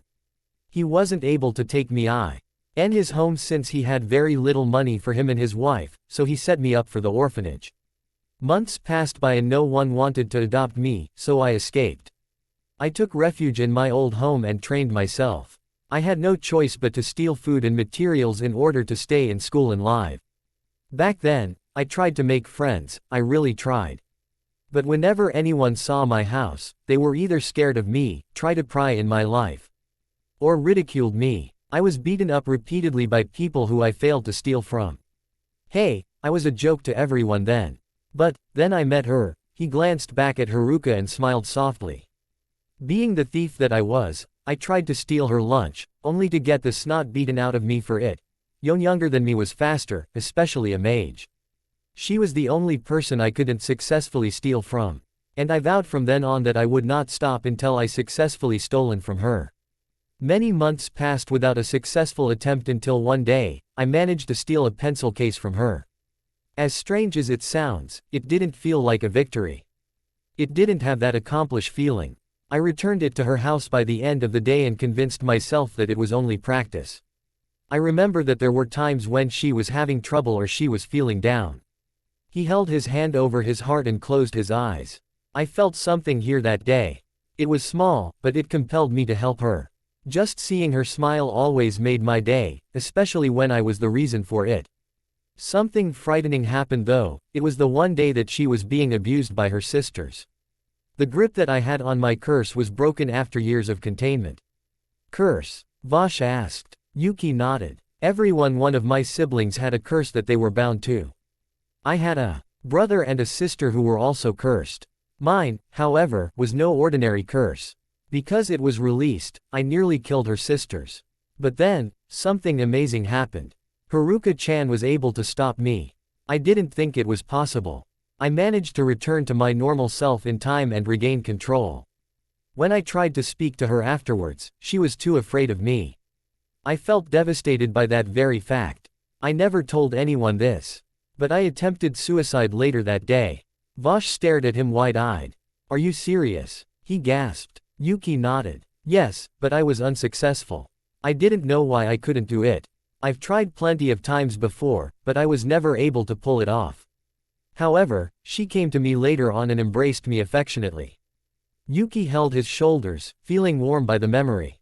I've never been held like that before. I didn't know what to think of it. She befriended me that day, and at that moment, I felt something grow inside of me.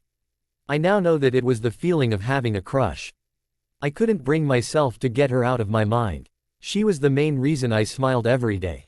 Later on though, she saw the inside of my house. When I entered my house that day, I saw her reading my journal.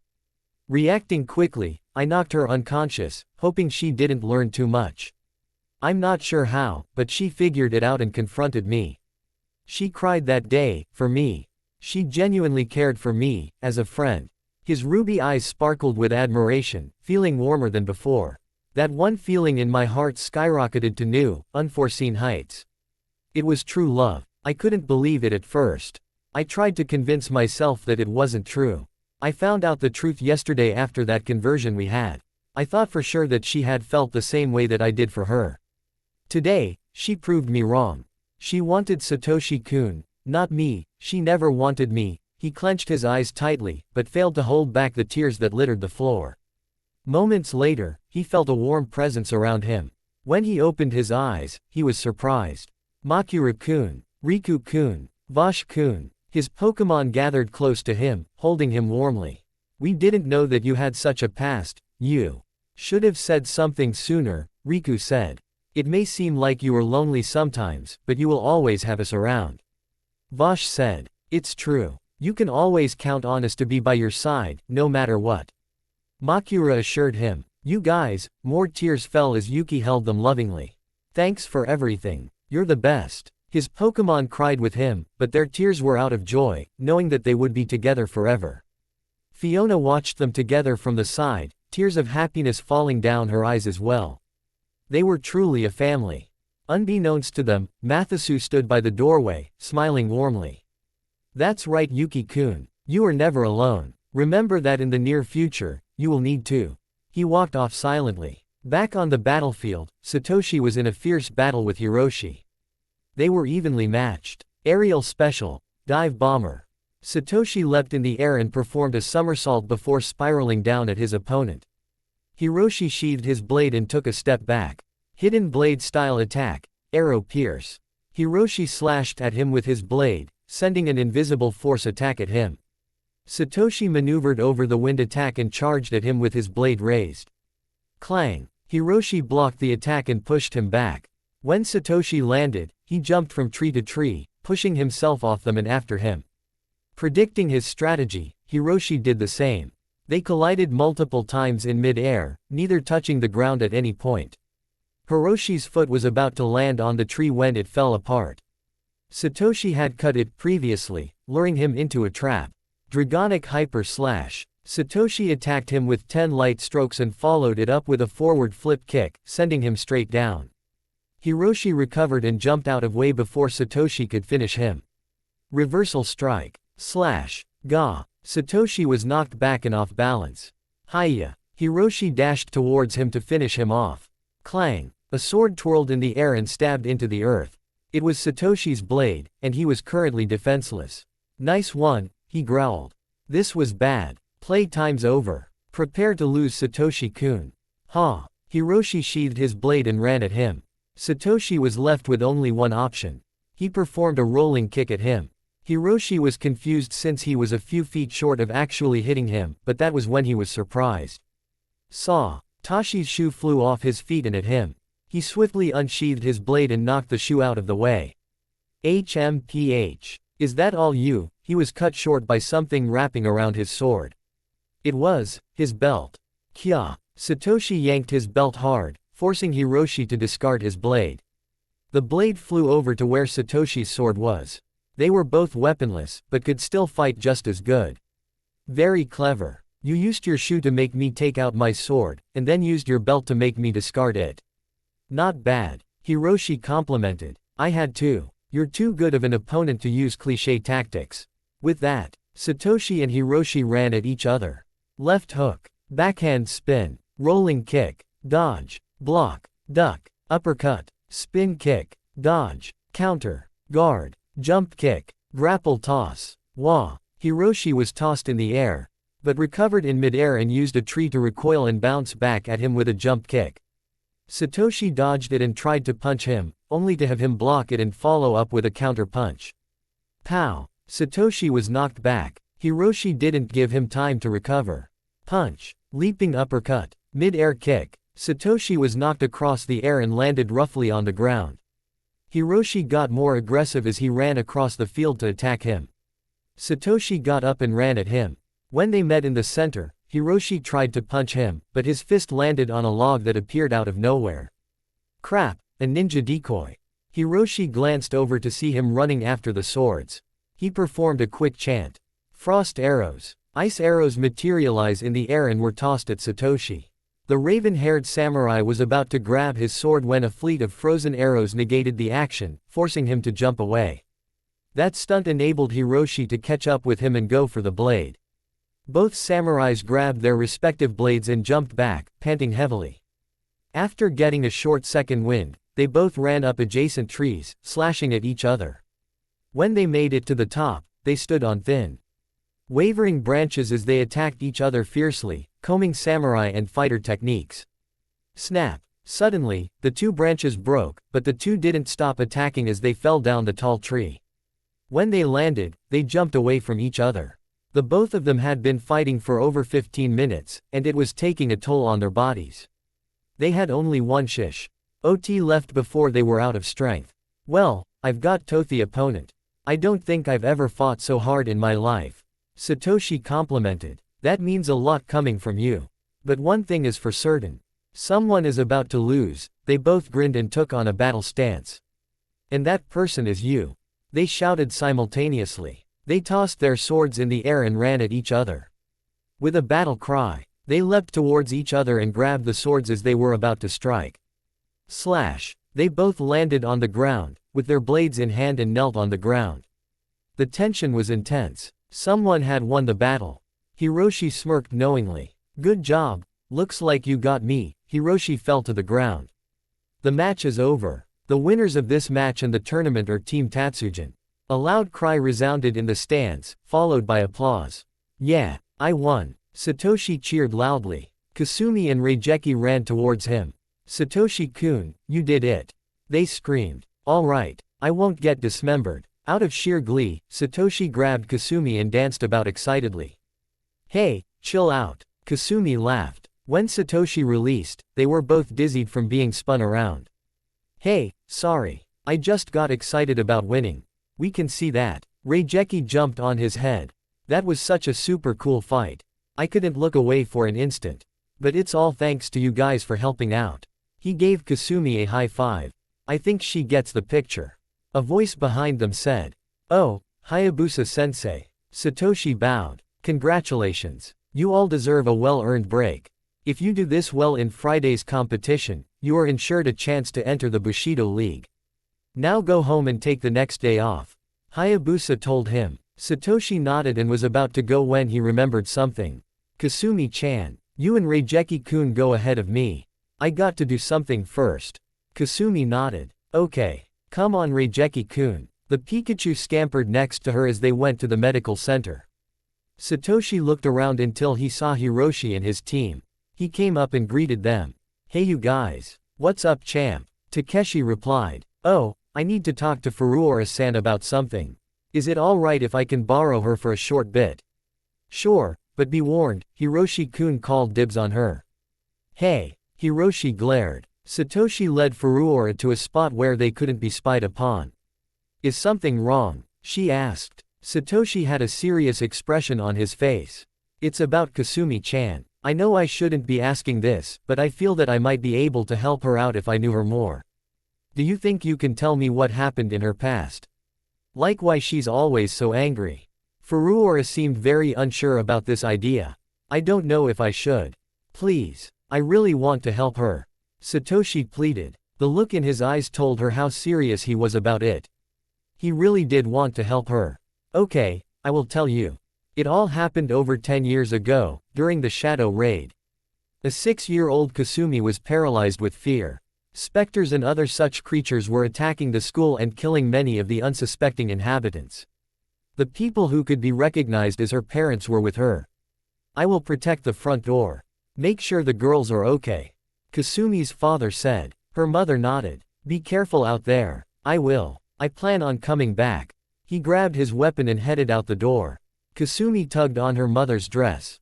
Is Daddy going to be okay? Her mother held her tightly. I'm sure he is going to be okay. Let's have faith in him. 10 minutes passed, and the family feared the worst for him. Then, the door opened. Everyone looked to see that Kasumi's father had come back, but something was different about him. He had a strange smile on his face. Honey, you're back, her mother cried. She got worried when he didn't respond. All he did was walk towards her. Honey. Is something wrong? Yes, something is horribly wrong, he said ominously. Stab. You're still alive. Kasumi's eyes widened in horror. Her father had just stabbed her mother. He didn't stop there. He continually slashed and stabbed her until she bled to death. Kasumi's sisters were hiding in the closet. But Kasumi saw everything from start to finish. When her father was finished, he licked the blood of the knife and laughed maniacally. More. I need more blood. He glanced at a horrified Kasumi and smirked devilishly, bloodlust evident in his eyes. Give me your blood. YAAA. Slash. Kasumi got cut in the back while trying to run. She barely dodged his strikes and advances. It continued until she reached the kitchen. There was a knife on the table and she took it. When she turned around, her father kicked her across the kitchen. Die, you pathetic worm, die. He came at her with a knife in hand. Stab. Goo. He stumbled back, Kasumi's knife in his chest. He dropped to his knees and fell on the floor, dead. Little Kasumi was frozen stiff with fear. He had killed her mother and was about to kill her, but she took his life instead. All she could do was sit at a corner and cry the rest of the night. And from then on, she had terrible luck with guys.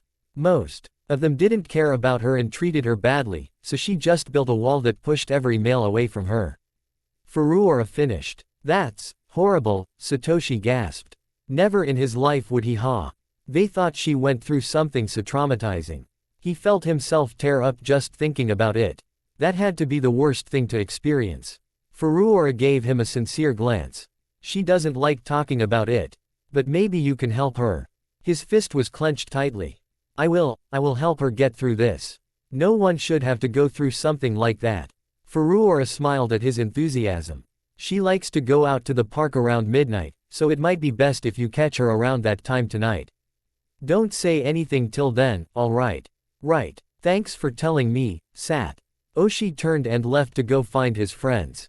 Good luck, Satoshi-kun. Later, Satoshi had met up with the rest of Team Tatsujin and had gone to their separate houses to rest up for the day. Satoshi had awoken 10 minutes before midnight. A goal in mind, he got up from his bed and got dressed. The night air was still and warm. As he walked across the park, he scanned the area for Kasumi. He looked around for over 10 minutes, but no luck. Maybe she didn't come tonight. Suddenly his eye caught something orange. When he looked, he saw Kasumi. She was sitting in front of a lake, under the light post. He slowly walked over too, trying not to alert her. She was hugging her knees as she gazed off at the still water as if transfixed by it.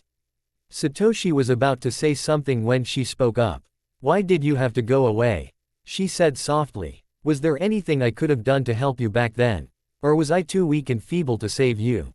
Mom, I'm sorry I couldn't save you. She lowered her head, letting loose her tears. Satoshi accidentally stepped on a twig, alerting her to his presence.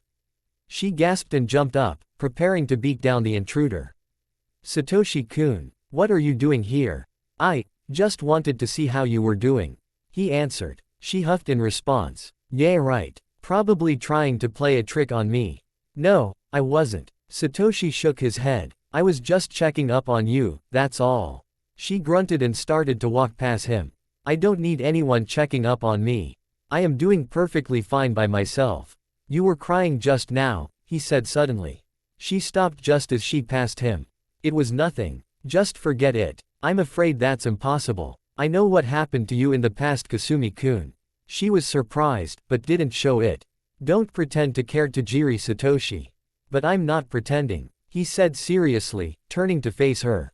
She whipped around and came up to his face. Don't give me your goody-goody routine.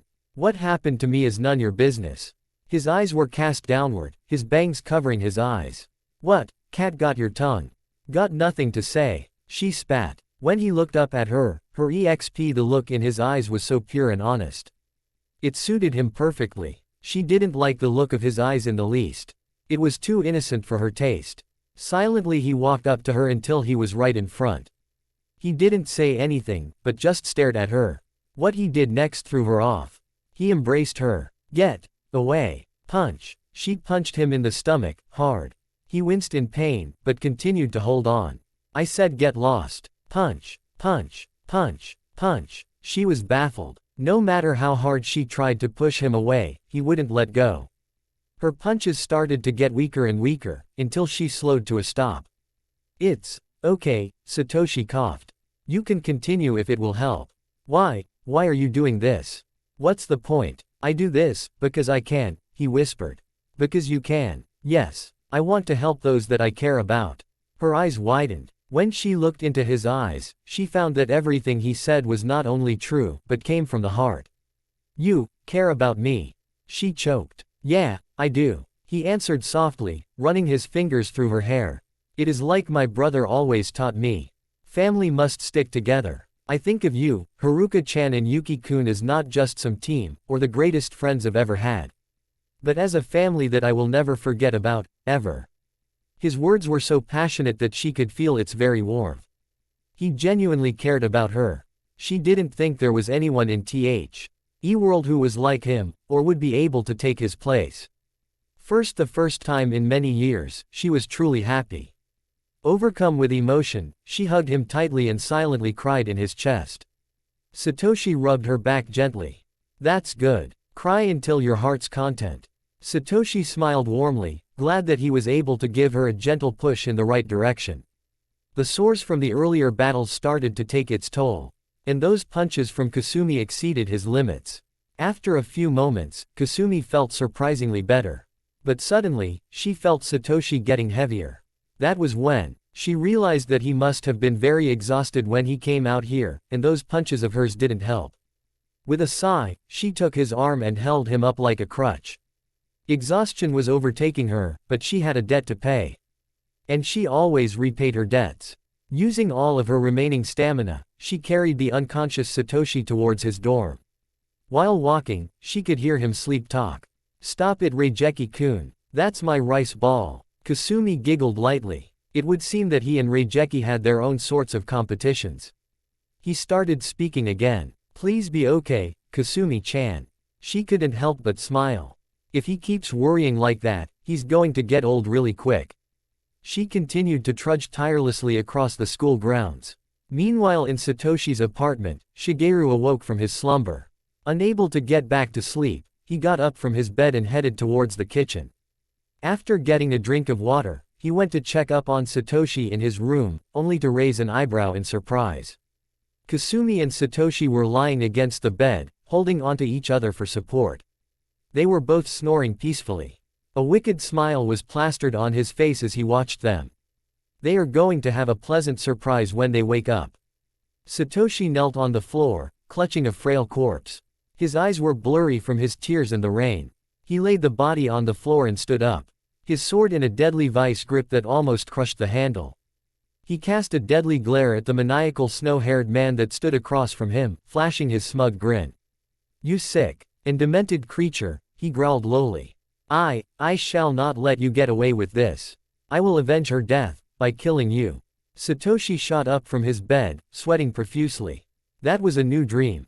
The ones beforehand only bothered him. But this one frightened him. Was he really going to kill someone? He had never killed anyone nor ever thought to do so. What could have happened that was so bad that it would change his principles? Only succeeding in getting a headache, he shook his head furiously. "What am I thinking? It's just some stupid dream. Just let it go already," he told himself. He lay back on the bed, closing his eyes to get a few more minutes of rest, but there was something that threw him off. What was he doing in bed in the first place? The last thing he remembered was holding Kasumi and letting her know that everything would be alright. But how he got back on his bed was a completely mystery. Did she? No, not Kasumi, he figured. She wouldn't carry him all the way back to his dorm, would she? At least, he helped her get on the right track. Wait a minute, where did his shirt go? His thoughts were interrupted by an arm that wrapped around his neck. Normally, he would have been alarmed. But it felt so warm and comfortable. It lulled his senses. He looked on his left and saw Kasumi snuggling against him, her breath beating against the nape of his neck. Just then, Kasumi opened her eyes and stared back at Satoshi lazily. "Good morning," they both said simultaneously. They closed their eyes and snuggled closer. Minutes later, their eyes snapped open and stared at each other, this time in shock. Kasumi was resting on top of a shirtless Satoshi with her arms across his bare chest and her leg across his waist. Satoshi was holding an underwear-clad Kasumi while lying on his back. The heat that emanated off their blushing faces had the potential to melt steel. Moments later, shrill screams echoed throughout the entire school. 2 minutes and 12 seconds. That's a brand new record for denseness. Shigeru joked, leaning against the doorway. Satoshi and Kasumi shot up and away from each other. "Shigeru-nichan, what happened to us?" they demanded. Shigeru had to bite his tongue to prevent laughing out loud. They were making this too easy for him. He dramatically held his forehead, groaning. "Aw man, You two were going at it like rabbits last night.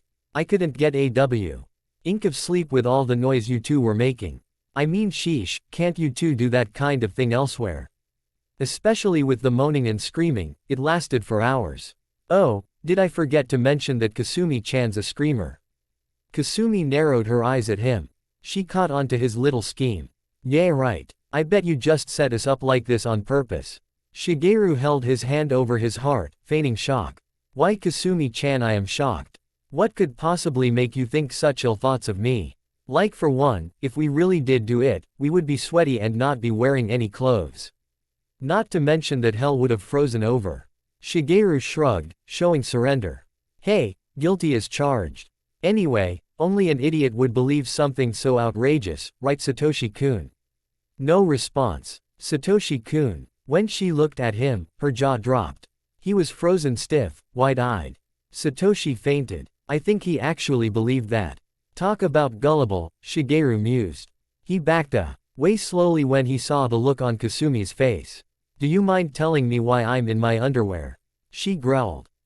Look at the time, gotta run. He dashed out of the dorm with great haste, Kasumi in hot pursuit. 10 minutes later, a still traumatized Satoshi and a frustrated Kasumi sat at the dining room table. For the last time, we didn't do it. Kasumi explained for the 10th time. Are you positive? Satoshi asked shakily. At wit's end, Kasumi grabbed his neck and started choking him. Yes, I'm positive. Okay, I believe you. Satoshi choked. He was thankful when she released her death grip. Soon enough, Shigeru came inside the dining room with a huge bump on his head, thanks to Kasumi's mallet. Alright, I called your family to let them know that you're here. So, you what? Shish. He shot up from the table with a look of pure terror on her face. Shigeru was confused. Is something wrong with that? Yes there is. You don't know my sisters like I do. Just then, there was a series of frantic knocks at the door. Whoa, they're here already. Door. Kasumi jumped out of the chair and hid behind Satoshi. Don't let them see me. As soon as Shigeru twisted open the door handle, the door flew open, knocking him down. The three hostile sisters stampeded over him, tracking down their youngest sister. When they entered the dining room, they found Satoshi staring back at him in confusion and Kasumi making a pathetic attempt to hide behind him. They towered over her. Yawa Mysteria Kasumi-chan, you better explain yourself. Sakura, Ayame and Botan demanded. Even Satoshi didn't help but cower under their frightful gaze. This is between you and her, so I think I'll be going now. Satoshi tried to sneak away, only to be put in a headlock by Botan. You're not going anywhere. Kasumi-chan, you better tell us what you're doing sleeping at Satoshi-chan's dorm. Sakura interrogated. Well, it's kind of difficult to explain. Kasumi fumbled over her words. Ayame sped when she saw what they were wearing. Oh my gosh, they are in their underwear. Botan tightened her hold over Satoshi's neck. This sure as heck better not be what it looks like to Jiri-kun. My neck, he squeaked in a high-pitched voice. Quit whining you sissy. Botan reprimanded. Kasumi-chan, please tell me you guys didn't sleep in the same bed together. Sakura pleaded. Well, she gazed down at the floor. Extremely embarrassed. Her sisters gaped in shock. Kasumi-chan you little devil. Sakura accused. I knew I heard screaming from you and Satoshi-kun. I've never would have guessed that our little sister was a screamer. Botan glanced down at Satoshi, raising an eyebrow. Satoshi. Are you okay? Kasumi's clenched her fist in agitation. Satoshi fainted, again. Beyond the point of irritation, she, once again, started strangling him. She was talking about this morning when we woke up you idiot. She told him through gritted teeth. Okay, I get it. Gak. Stop choking me. He squeaked sharply. Satoshi fell to the ground, panting for air when she released him. Sakura cracked her knuckles. Ooh, I can't wait to find the guy who called us to give him a piece of my mind. She huffed. And I just happened to be that guy. Shigeru said from behind. Sakura whirled around to see him leaning against the hallway wall, wearing his traditional smirk. It's been a while, Sakura-chan. Sakura gasped in surprise. It's you. She took one look at Satoshi and Kasumi and calmed down. It's all right girls, nothing bad happened here. How do you know? Botan asked, putting Satoshi back in the headlock. Satoshi cried in agony. My poor neck. Because I know him all too well. He wouldn't let his kid brother do anything stupid. He's cool, but, she stepped up to his face, glaring. I don't approve of the fact that you undressed my little sister like that. Don't be like that. I didn't see anything I shouldn't, and besides, from what I saw so far, I can tell that the apple doesn't fall far from the tree. He winked slyly. Oh no you don't. You're not sweet-talking your way out of this one. Shigeru Nichin, you know her? Satoshi asked, still in the headlock. Shigeru nodded. Yep, we go way back, don't we? Sakura sighed contently. Those were good times. She caught herself and glared at the smiling Shigeru. Don't change the subject. You tricked those poor kids into thinking they did it. Shigeru shrugged apologetically. What can I say? It was fun. I even have a picture. He waved a few flimsy photos. I made sure to save you a few copies. Sakura hurriedly placed her hand over his mouth. Blushing madly. Don't say that in front of them. You know what that name does to me. She whispered. Shigeru gently removed her hand and leaned in close to whisper, still holding her hand. Ah, so you do remember. How could I forget? We got into so much trouble because of that. Well, you're the one who thought no one would come inside that particular closet. He pointed out. What are you guys talking about? Botan inquired. Nothing. They both answered quickly. Anyway, let's go home. There's nothing going on here. Coming Kasumi-chan. Sure. Let me just get my clothes. Kasumi left to get the rest of her belongings. After putting her clothes on, she and her sisters were about to leave when Shigeru called out to Sakura. Hey, same time, same place. He requested simply. Sakura narrowed her eyes dangerously. Do you honestly think I'll go just because you demand it, like some obedient slave? Actually, I demand it because I know you want to. Sakura grinned at the reply. Alright, see ya then. With that, she left to go back to her dorm. Satoshi raised an eyebrow. What was that about? Satoshi asked, nursing the sores on his neck. She was the fighter on my old team. We used to hang out together. Really? Satoshi beamed, suddenly interested. Shigeru nodded. Yeah, it's been a while since I've seen her. He looked upward thoughtfully. Angels can only fly with both wings. Satoshi tilted his head in confusion. What's that supposed to mean? Shigeru was snapped out of his thoughts by the question. Oh, it's nothing. What are you going to do today? I think I'll visit Yuki-kun today. I gotta talk to him and see what's up. Oh, is this about yesterday? Yeah, just be careful that you don't pry in too deep. You know how much Yuki-kun despises that. Don't worry, I'll be careful. Well, I'm going. Later, Sato-kun. When Satoshi left, Shigeru fingered down his shirt and pulled out his necklace. A thin silver chain held up a small silver angel wing on it. Half of it was missing. He sighed contentedly as he gazed at it. It's been a while, my one-winged angel. He put the medallion back in his shirt and left to get ready. A few hours later, Shigeru was sitting on a bench at the park, waiting for Sakura's arrival. He glanced at his watch. It read 1:59. Almost time. As soon as the watch hit 2 o'clock, he saw her approaching and smiled. She was always very punctual, and that was something he liked about her.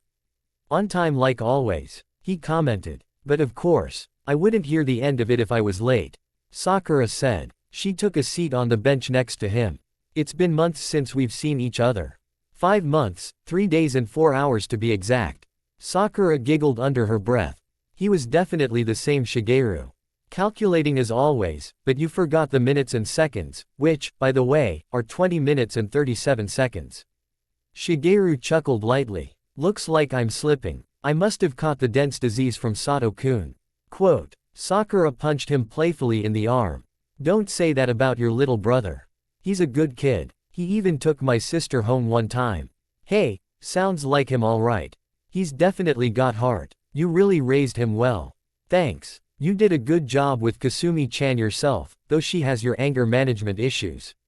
Sakura punched him in the arm again, this time a little bit harder. Ouch, and she has your strength. Sakura curled her arms, showing off her toned muscles. It's like you always said, a strong mind deserves just as strong body. Yeah, I did say something like that, but did you have to mock my voice like that? Of course. It sounds weird otherwise. Everything sounds weird when you say something. Sakura shoved him lightly. Does not. Shigeru did the same to her. Does too. She shoved him again. Does not. He returned the shove. Does too. They continued to shove each other, and were enjoying themselves. Soon, they pushed each at the same time, causing their hands to collide with each other. Their expressions softened as their fingers entwined. Just like back then, huh? Sakura said, grinning. A smooth smirk graced Shigeru's features. And do you remember what happened next? Yep, I did this. She tried to punch him in the face, only to have him block the hit. Hey, you didn't block it last time. She pouted. I also didn't do this. Shigeru leaned in and placed a small peck on her lips. Sakura lowered her arms and sighed. You always were very smooth. He raised an eyebrow. That's funny, because I dinged that later that night. Pow. Shigeru winced as he rubbed his arm. Hey, I was kidding. Well anyway, did you call me out here just to talk about old times? Shigeru shook his head. Not quite. Saint thought that we could hang out like we used to. Quite frankly, things have never been the same when our team broke up. He tossed her a serene glance. I miss you, Sa-chan. She averted her eyes, turning red under his gaze. Well, I've missed you too, Shi-kun. But, things have changed. I'm seeing someone right now. Shigeru's smile faltered, disappointed. Oh, he turned his gaze outward. So, what's his name? It's Tazuma-kun. She noted Shigeru's scowl. He's changed. He isn't the scum that he used to be. Shigeru thought differently, but kept it to himself. For your sake, I hope you're right. Oh right, I've just remembered something. She dug in her purse and pulled out 2 tickets, giving it to him. I managed to get some invitations to where my date is going to take me. It's a really fancy restaurant. And they have some good food too. Botan-chan and Ayame-chan were going to go, but had a change of plans at the last minute, so I thought you and your brother could come along. No, Shigeru really didn't want to see her date that scumbag. Come on, please. I've even set up a surprise date for your brother. She stared at him with pleading eyes. Shigeru gritted his teeth. Curse those eyes. They always got him. Okay fine. What time does it start? She cheered as she hugged him. 7 o'clock tonight. Make sure you both dress nice. With that, she placed a peck on his cheek and left for home. Shigeru released a deep sigh. He wasn't going to like it, but he promised he would go. Tazuma had a streak in the past for breaking hearts and doing really bad things. He cool. D only hope what Sakura said about him was true. Elsewhere, Satoshi walked towards Yuki's dorm. When he arrived, he knocked several times. After a few moments, an exhausted Yuki opened the door, panting heavily. Hey, what's up, Satoshi-kun? Yuki said between breaths. You look terrible. What on earth happened? His question was answered by the sounds of brawling and yelling in the background. Yuki groaned as he led him inside. Could you excuse me for a second? When Satoshi nodded, Yuki ran to the room where the noise was coming from. Satoshi followed and gaped at the sight. The ninjask was hiding behind Yuki and making inappropriate comments about Vosh, who was struggling to get past Yuki and cut down the annoyance. Makura was telling them to stop, but wasn't having any luck. Rikabu-kun and Vashuna-kun. You two better stop this instant. But Yuki-kun, he started it. Riku accused, pointing at the scyther. I started nothing. You're the one who started talking about me. Enough already. If you don't stop. Yuki turned to Riku. I'm going to tell everyone about your infatuation with Kiza-chan. Naya. Vosh stuck his tongue at Riku. I wouldn't say anything, because you're in the same boat. Thanks to this. He flashed it at Vosh. It was a picture of when he was cuddling with Fiona in the medical center. Vosh reddened furiously. How did you get that picture? You thought I was going to let you get away with that? Fat chance. Makura chuckled. You guys just got owned. Everyone turned to the ghost, giving him strange glances. Makura's sweat dropped. Did I say that out loud? Everyone continued to stare at him. Forget I said anything. Makura sighed. Curse those two and their influential jargon. Once everyone calmed down, Yuki turned to Satoshi. Sorry about that. Anyways, what can I do for ya? Satoshi scratched his head, unsure of how to start. You seemed really off yesterday. Did something happen that you would want to talk about? Yuki looked to his Pokemon who gave him an assured nod. Well, Me and Haruka just had a little talk and some things were cleared up. Nothing really wrong, I guess what she told me kind of took me by surprise. Don't worry yourself, I'm fine now, he assured, patting him on the shoulder. That's good to know. Would you want to hang out for a bit? Sounds good. How about it you guys? Yuki turned to his Pokemon. Where shall we go? Makura asked. Why don't we visit Haruka-chan and see what she's up to? Yuki suggested. Makura floated over to him. Are you sure about that? He whispered. Yuki nodded. It's okay. I just need to get used to the idea, but I'll get over it no problem. If only you're sure. Well, what are we waiting for? Let's go. Satoshi led them to Haruka's dorm. Meanwhile, Haruka had just finished straightening up her room. Ever since her sisters were expelled, things had been a lot roomier, not to mention more peaceful. She was able to move inside their room and had extra space. Her old room did hold a lot of cherished memories though, like when Yuki would sometimes come over and had fun trying out different spells, or even playing video games. Taking an overview look of her new and bigger room, she was quite pleased with the results. Now she just needed to find out what to do with her old one. Just then, Normu opened the door slightly. Is everything alright in there? Yeah, I was just getting settled in my new room. Like it? Normu glanced about the room and nodded. Yes, it is quite nice. Plenty of space and a bigger bed, life doesn't get better than this, right? He ruffled her daughter's hair playfully.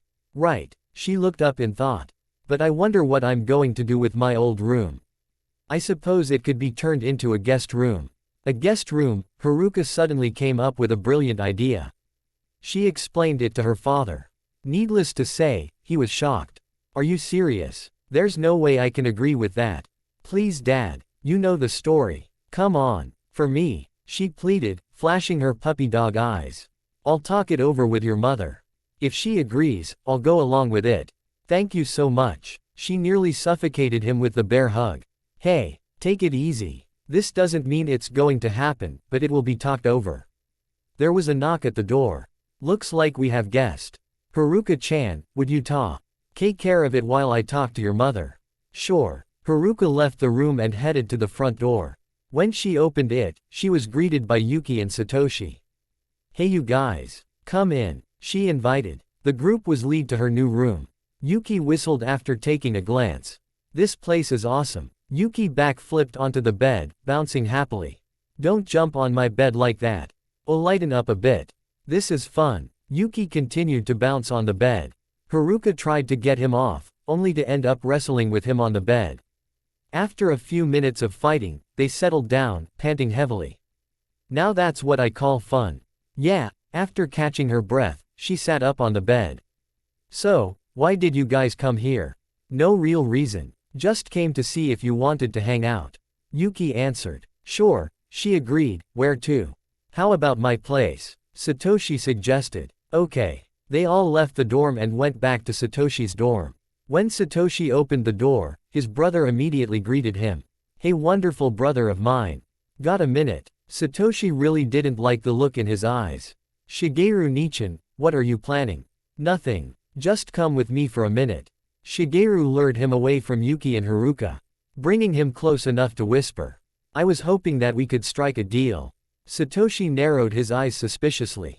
What kind of deal? How would you like to go on a blind date? Oh no. No way. He denied. I remember the last time you set me up with someone. Oh come on. She was nice, kinda. She just happened to be a HE. True, but let's not dwell on the past. I guarantee you will be pleased with what I got in store for you. Kind of like what you had in store for me during my 16th birthday. Okay, so you didn't like that special feature that I made you watch, but some of your friends liked it.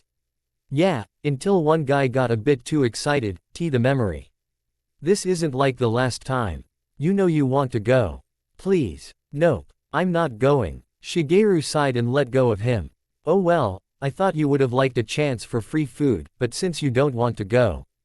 That caught Satoshi's attention. Free food. Yep. All the rice, chicken, beef, and anything else you can imagine all at your mercy, and all you had to do was agree to the blind date, but. No wait. After some consideration, I think I will take a chance with the date. Great. Here's your ticket. Shigeru handed him the ticket. Satoshi turned to a confused Haruka and Yuki. Hey you guys, me and Shigeru Nichan are going to go out later. Think you guys can watch the place when we leave? Haruka remembered the plan that her and Normu went over and grinned. Sure thing. Why not? I'm down with that. Yuki shrugged. I'll just hang around outside until you guys go out. Coming Haruka-chan. Sure. She nodded. The two left the dorm to enjoy some fresh air while the two brothers went to their separate rooms to get ready. After all was said and done, it was time to go to the restaurant.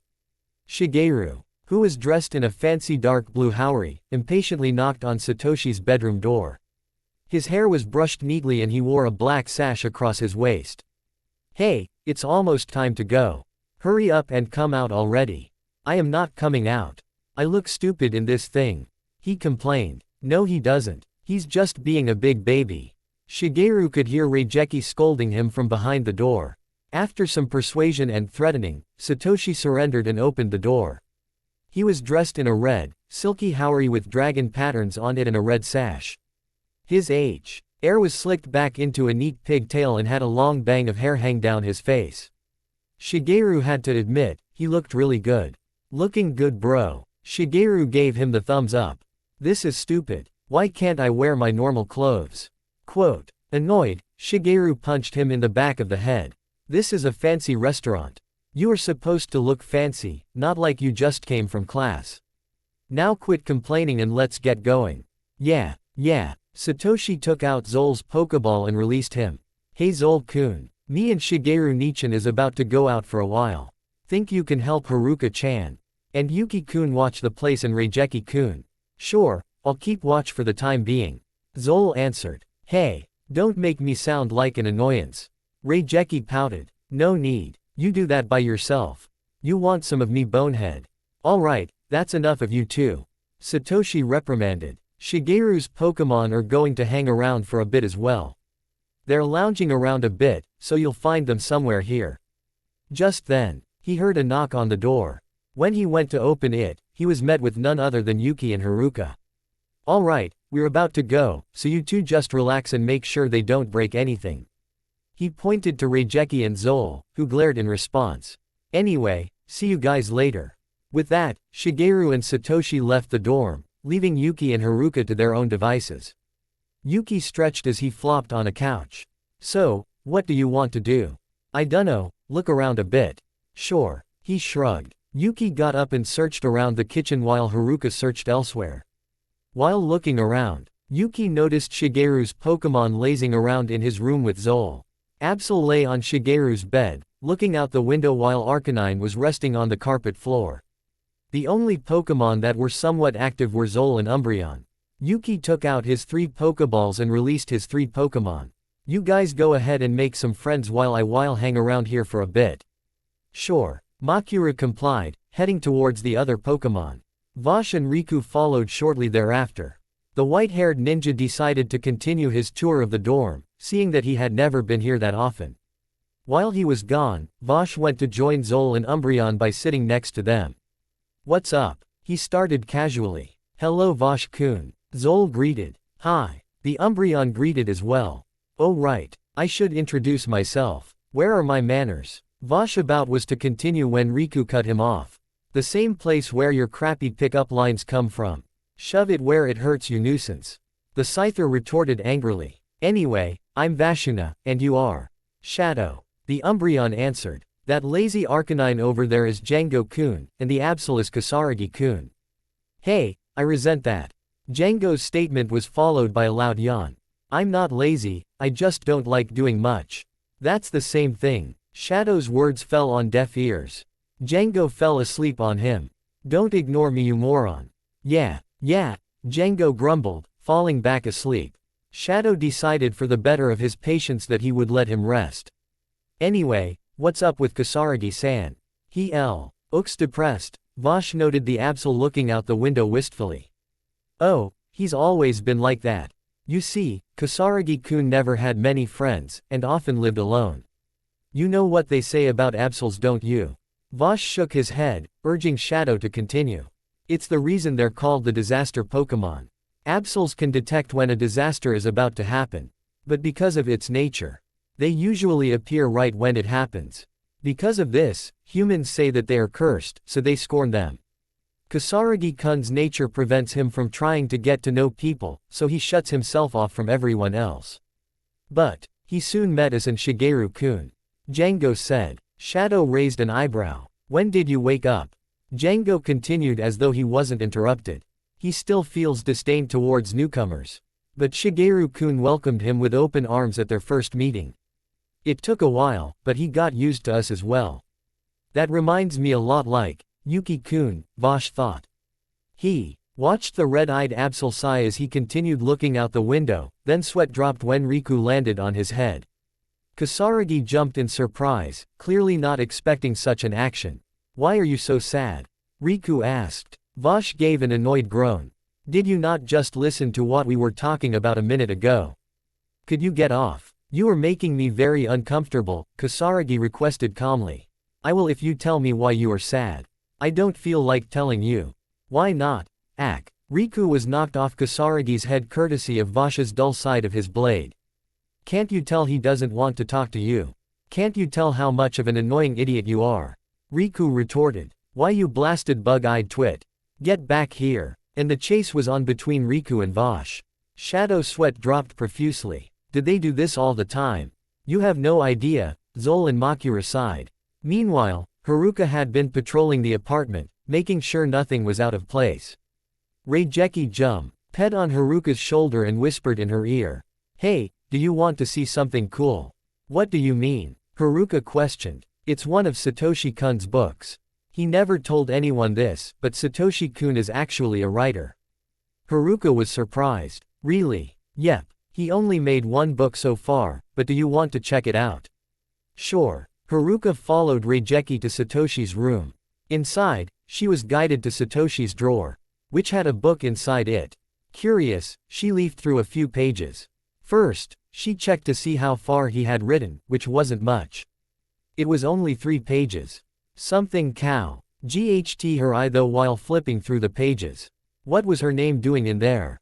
She read the latest page of the book. Dear Journal. The 4th of April 15. Mood. Winded, concerned. I haven't written in this book since the last few days.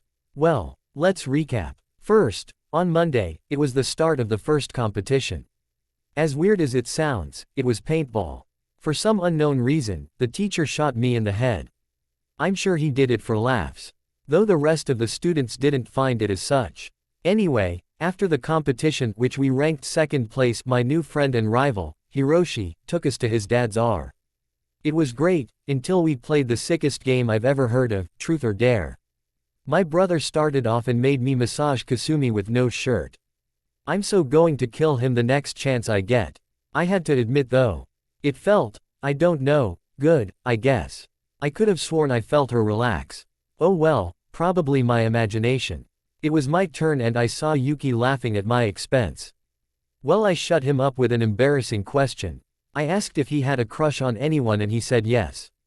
I knew the whole time that he had feelings for Haruka, and that confirmed it. Well, after a few turns, my other new friend, Takeshi, made Kasumi flirt with me. Well, she did so all right, and man was she good at it. I mean, she can be cute sometimes, but I would never want some flaming, mallet-wielding tomboy like that as a girlfriend. Anyway, moving on, Yuki almost had his revenge when he told Kasumi to make out with me. I don't remember much after that, considering that I fainted. Skipping ahead, I have no clue why. But Haruka put a spell on me and Kasumi, which in turn made us link to each other physically and mentally. It was the freakiest experience ever. We were both afflicted even during today's competition. Hayabusa-sensei had the insanely sick idea that handcuffing us would make things more interesting. Yeah, interesting, my behind. The first match was Kasumi and I versus some other team. We were losing at first. But we managed to kick their butts hardcore. After that, we met some of the members of Team Asuka and Team Zeji.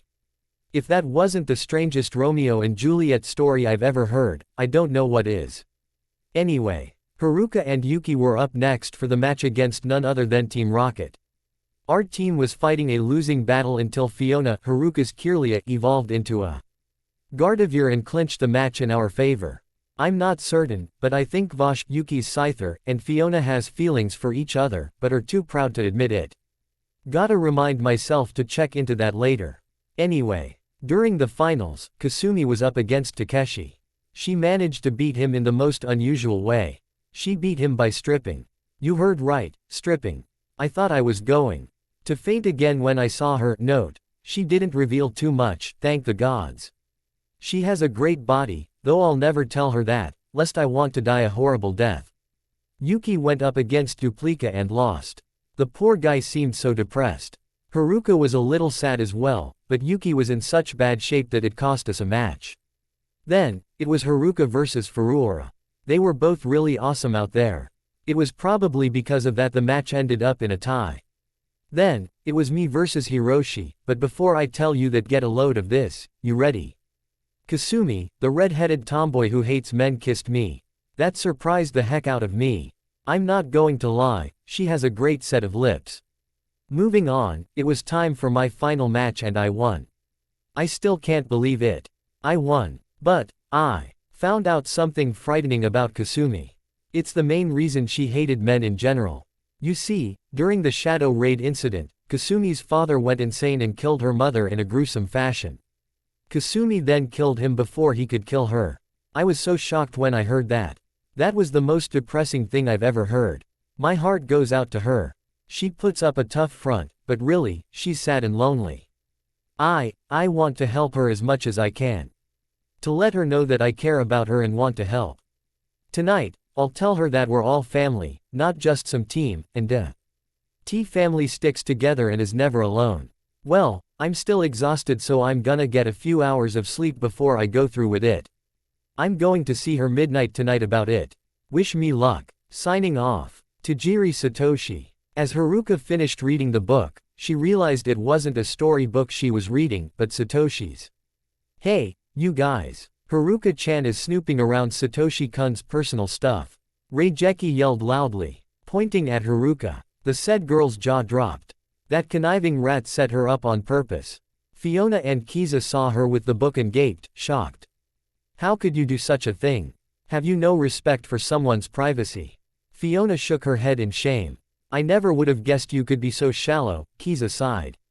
Wah, but, I didn't, Haruka babbled incoherently. Reijeki was rolling with laughter. Still pointing at Haruka. That was great. You should have seen the look on your face. His laughter, however, was cut short by the magical girl's murderous gaze. Why, you evil little vermin. Yipe. He barely avoided her fireball attack as he ran about the dorm, being chased by the enraged brunette.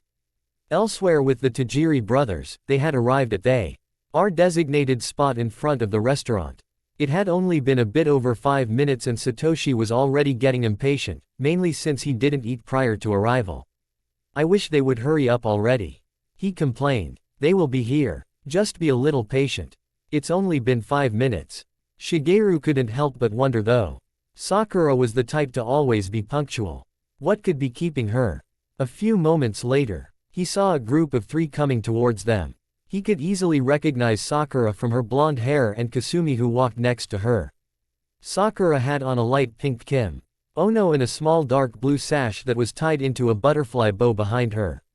Her hair was wrapped in a messy bun and had a chopstick through it. Shigeru almost couldn't believe her eyes. She was absolutely gorgeous. What ruined the moment was the guy who was next to her, Tazuma. He had short, neat green hair that hung right above his eyebrows. His black and white haori was tightened by his black sash. The man had a high and mighty air about him, and his calm, red eyes only aided in that aspect. Sakura ushered the other 2 to hurry up and catch up with them. Hey you guys. Sakura waved. She whistled when she saw how they were dressed. You guys look good. Hey, you're not too shabby yourself. Shigeru complimented. It's been a while, Shigeru-kun. Tazuma greeted, extending his hand. His eyes betrayed his voice. He didn't enjoy seeing him again. As a matter of fact, neither did Shigeru. The said samurai gripped his hand firmly. Likewise, Tazuma-kun. They stared at each other for a few seconds, daring the opposition to start something. Sakura sighed as she made space between them. All right macho heads, break it up. Both men retracted their hands, but continued glaring. Can we hurry up and go inside already? An annoyed voice requested. Wait a minute, Satoshi's eyes widened when he recognized who that voice belonged to. Kasumi-chan. He glanced at her standing beside Sakura, and was stunned. Kasumi's lustrous hair was neatly brushed and flowed with the gently breeze. She was endowed in a light blue kimono with pink flower patterns and a light blue belt around her waist. Satoshi tilted his head as he analyzed her. Kasumi-chan. Is that really you? Kasumi had a shocked look herself. The boy was very handsome. Satoshi-kun. They both continued to stare at each other, awestruck. Wow, Kasumi-chan. I got to admit, you actually look like a girl. Satoshi joked. Thwack. I always look like a girl, you moron. Hey, could have fooled me, ow. Satoshi clutched his head again, seething in pain. Don't they make the cutest couple? Sakura cooed, causing Shigeru to snicker. A match made in heaven. Shigeru and Sakura stopped laughing when they caught Satoshi and Kasumi's glare. That was not funny. They both growled. Say, why don't we go inside and eat? Tazuma suggested, interrupting. Food. Yes. Satoshi was about to dash inside when Shigeru clutched the back of his collar. Don't you have any manners? Your date goes in front. He stared blankly at his brother before responding. My date. Oh right, my blind date. When is she going to be here? Everyone face faulted. How dense can he be? You idiot. I'm your date. Kasumi screeched. To her surprise, Satoshi didn't flinch. He had a rather calm express. Number you're not. My brother isn't cruel enough to do such a thing to me, right Shigeru-nichan? He turned to Shigeru, only to find him and the other two gone. Shigeru-nichan. It took Satoshi a few moments to come to a startling conclusion. Shigeru really was cruel enough to do such a thing. Free food, no matter how hungry he was, wasn't worth risking his life over by dating that Amazonas manslayer. Before he could even think of running away, a hand gripped on his neck tightly. If you even consider running away or fainting on me, I'll crush you. Kasumi threatened. Well, at least there was free food. Okay, I get it. Let go. Satoshi pleaded. The redhead released his neck. Does my neck look like a squeeze toy to everyone? He asked no one in particular. But wait, she sounded as though she had already known she was going to date him. Did that mean, Kasumi-chan? Do you actually want to go on a date with me? Heck no. She paused for a few moments before slowly shifting her gaze. Well, at least that's what I thought at first, but after a while, I was thinking. You are a pretty nice guy and always helped me out, especially like with last night. At that point, I knew that you were someone with a good heart, so I thought, maybe a date with you wouldn't be so bad. Especially with a great friend like you. When she turned back around, Satoshi was gone. She was trying to have a moment with him, and he left her. He was going down when she caught him. Satoshi. She ran inside after him, intent on destroying him. Inside the restaurant was a delicate and serene Japanese environment. Soft classical music played in the background. The multi-colored walls had special pictures and patterns. The place was huge and able to house over 200 people at once. After checking in, the group headed over to the food section. The place was a buffet-style restaurant, so they could get as much as wanted, much to Satoshi's pleasure. After getting their desired amount of food, they took a seat. Shigeru sat with Sakura and Tazuma, while Satoshi and Kasumi sat a few tables away from them. So Satoshi-kun, Kasumi started, are you excited about our final competition tomorrow? You bet. Satoshi nodded. We have a really good chance since we did so well in the last two tests. There's no way we're going to lose. Believe it. Kasumi couldn't help but smile. The boy had so much energy and confidence in himself. Her expression turned suspicious when she saw him grinning widely. What are you smiling about? You know, you should do that more often. Needless to say, she was baffled. Do what? You are a lot cuter when you smile. Thanks, she said meekly. Those words repeated itself in her head. He thought that she was cute. She had never received a compliment like that from any boy before. He sounded so sincere when he said it. Her gaze fell to the plate in front of her, pink tinting her cheeks. Satoshi smirked. It was too cute how she was blushing like that. His amusement turned serious as he motioned Kasumi to lean in. Hey, do you recognize anything familiar about that Tazuma guy? Kasumi shook her head. No, do you know him? Yeah, it happened about a month ago. Remember the arsonist incident? Yeah, wait a second. Are you saying that Satoshi clasped his hand over her mouth before she continued. Don't do anything yet. My brother talked to me about that already. Not too long ago, Shigeru and Satoshi were making their way to the restaurant when Shigeru started to talk to him. Satoshi-kun, before we meet the others, there's something you have to know. It's about the guy we're about to meet, Tazuma. What about him? Believe it or not, he is that same arsonist leader that we fought over a month ago. What? We've got to tell Sakura-chan about this before he pulls something. No, not yet. I want to see what his motives are for dating Sa-chan. If we act too recklessly, Sachin will protect him and label us as an enemy, which will make it harder for us. Let's just watch and wait, and if he tries anything, we will act. Whatever you do, do not act on your own accord, wait for my signal, alright? Yeah, I get you. Just give me the word if you need me for anything. And that's the story. When he gives me his signal, we will strike. So don't worry. Besides, I think he wants to take him down more than we could imagine. With Shigeru, Sakura and Tazuma, they had been talking about various topics, ranging from reminiscing to current events. Shigeru and Tazuma were silent at times, but glared at each other when Sakura looked elsewhere. They sat in a half-circle seat with Sakura and Tazuma sitting across from each other. And Shigeru in the middle. Shigeru knew Tazuma was up to something, but what could it be? Crash! Everyone gasped and turned to the front door, watching a flood of people in dark cloaks rush in. They were being raided. Kasumi was about to get up and fight them when Satoshi grabbed her hand and shook his head. We didn't get the signal yet. Trust me, my brother knows what he's doing, he assured her. Kasumi hesitantly sat in her seat. One of the raiders was dressed in a blue cloak that was different from the other ones, indicating that he was the leader. All right, everyone stay where you are and don't move. This is a raid, the leader barked. Shigeru sighed inwardly. Today just wasn't his day. All right, everyone stay where you are and don't move. This is a raid, the leader barked. Why now? Shigeru exasperated mentally. His eyes quickly scanned over the cloaked men, assessing the situation. These guys were clearly armed, but mainly with just swords.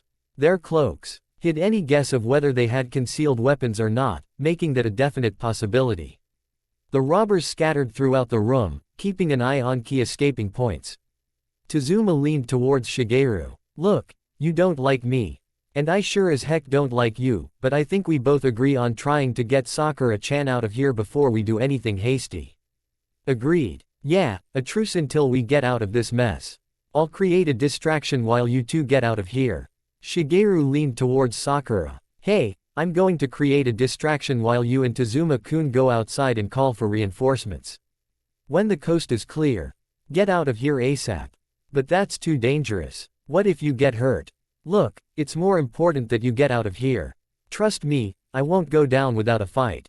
Sakura hesitated, but gave him an affirmative nod. Okay. Please, be careful. Tazuma and Sakura edged themselves to the edge of the seat discreetly, preparing to sprint.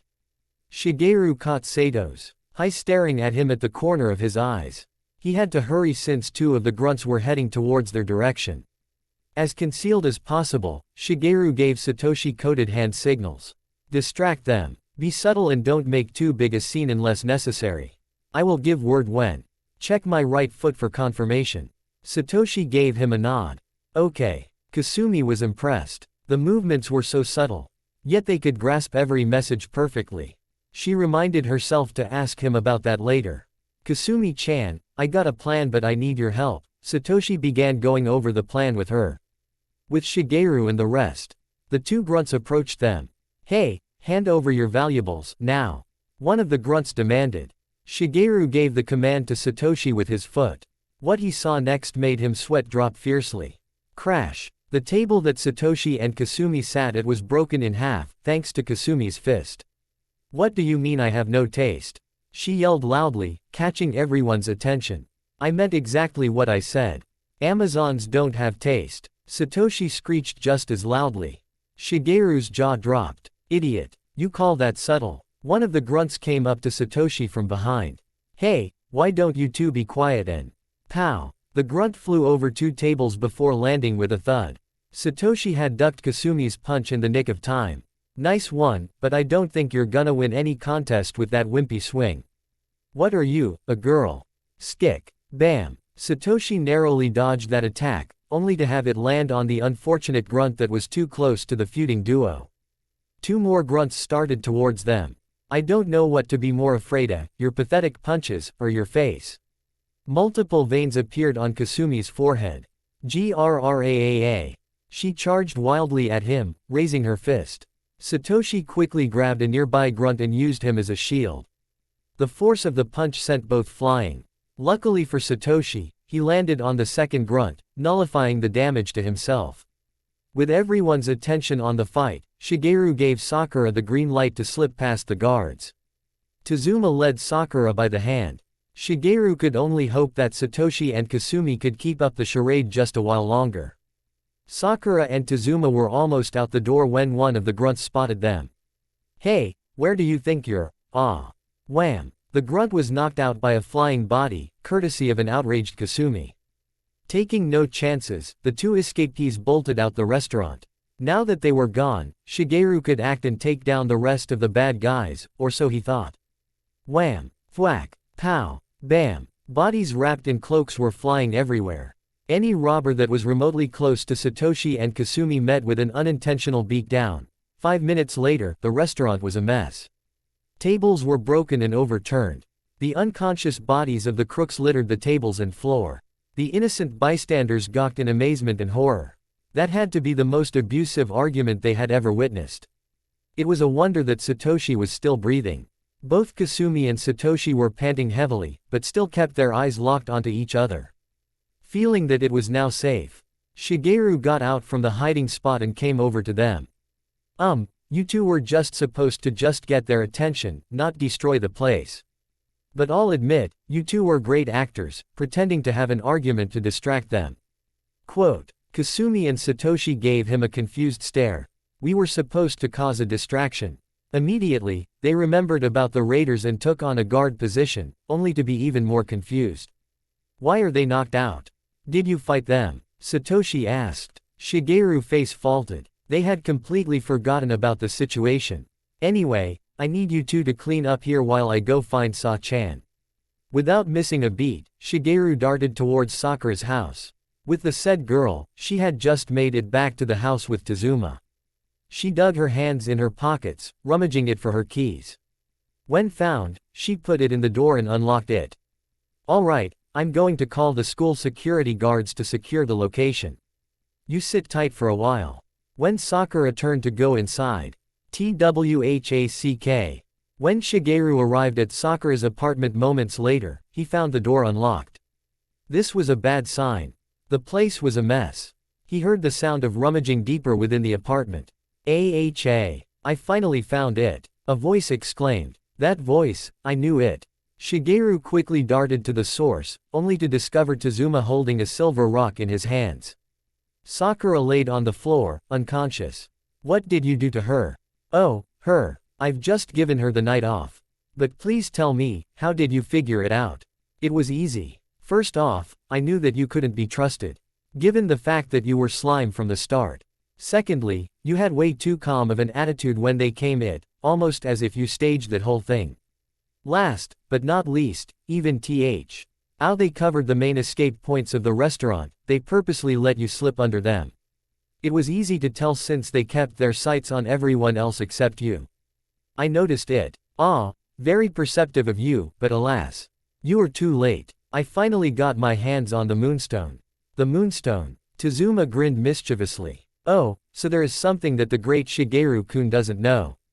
Fine, I'll tell you. With this stone, the abilities of a Pokemon can be amplified to almost limitless heights when applied properly. But also, this can be used by humans. My father's plans can be. He fully realized when he obtains this stone. Wait, father. You don't mean. That's right, my father Saito Otusan. You've probably heard about him. TCH, how could I not? Everyone knows about what he did 10 years ago. How his lust for the power of the forbidden items resulted in the Shadow Raid. How could you work for a guy who nearly destroyed this school? Don't be a fool. He's my father, a man of greatness and prestige. He could have made great things happen if the foolish teachers would only recognize his prominence in this school. Don't make me laugh. I've heard about the great Saito-sensei. The only thing about him was that he was a madman who would do anything to get his greedy hands on the items.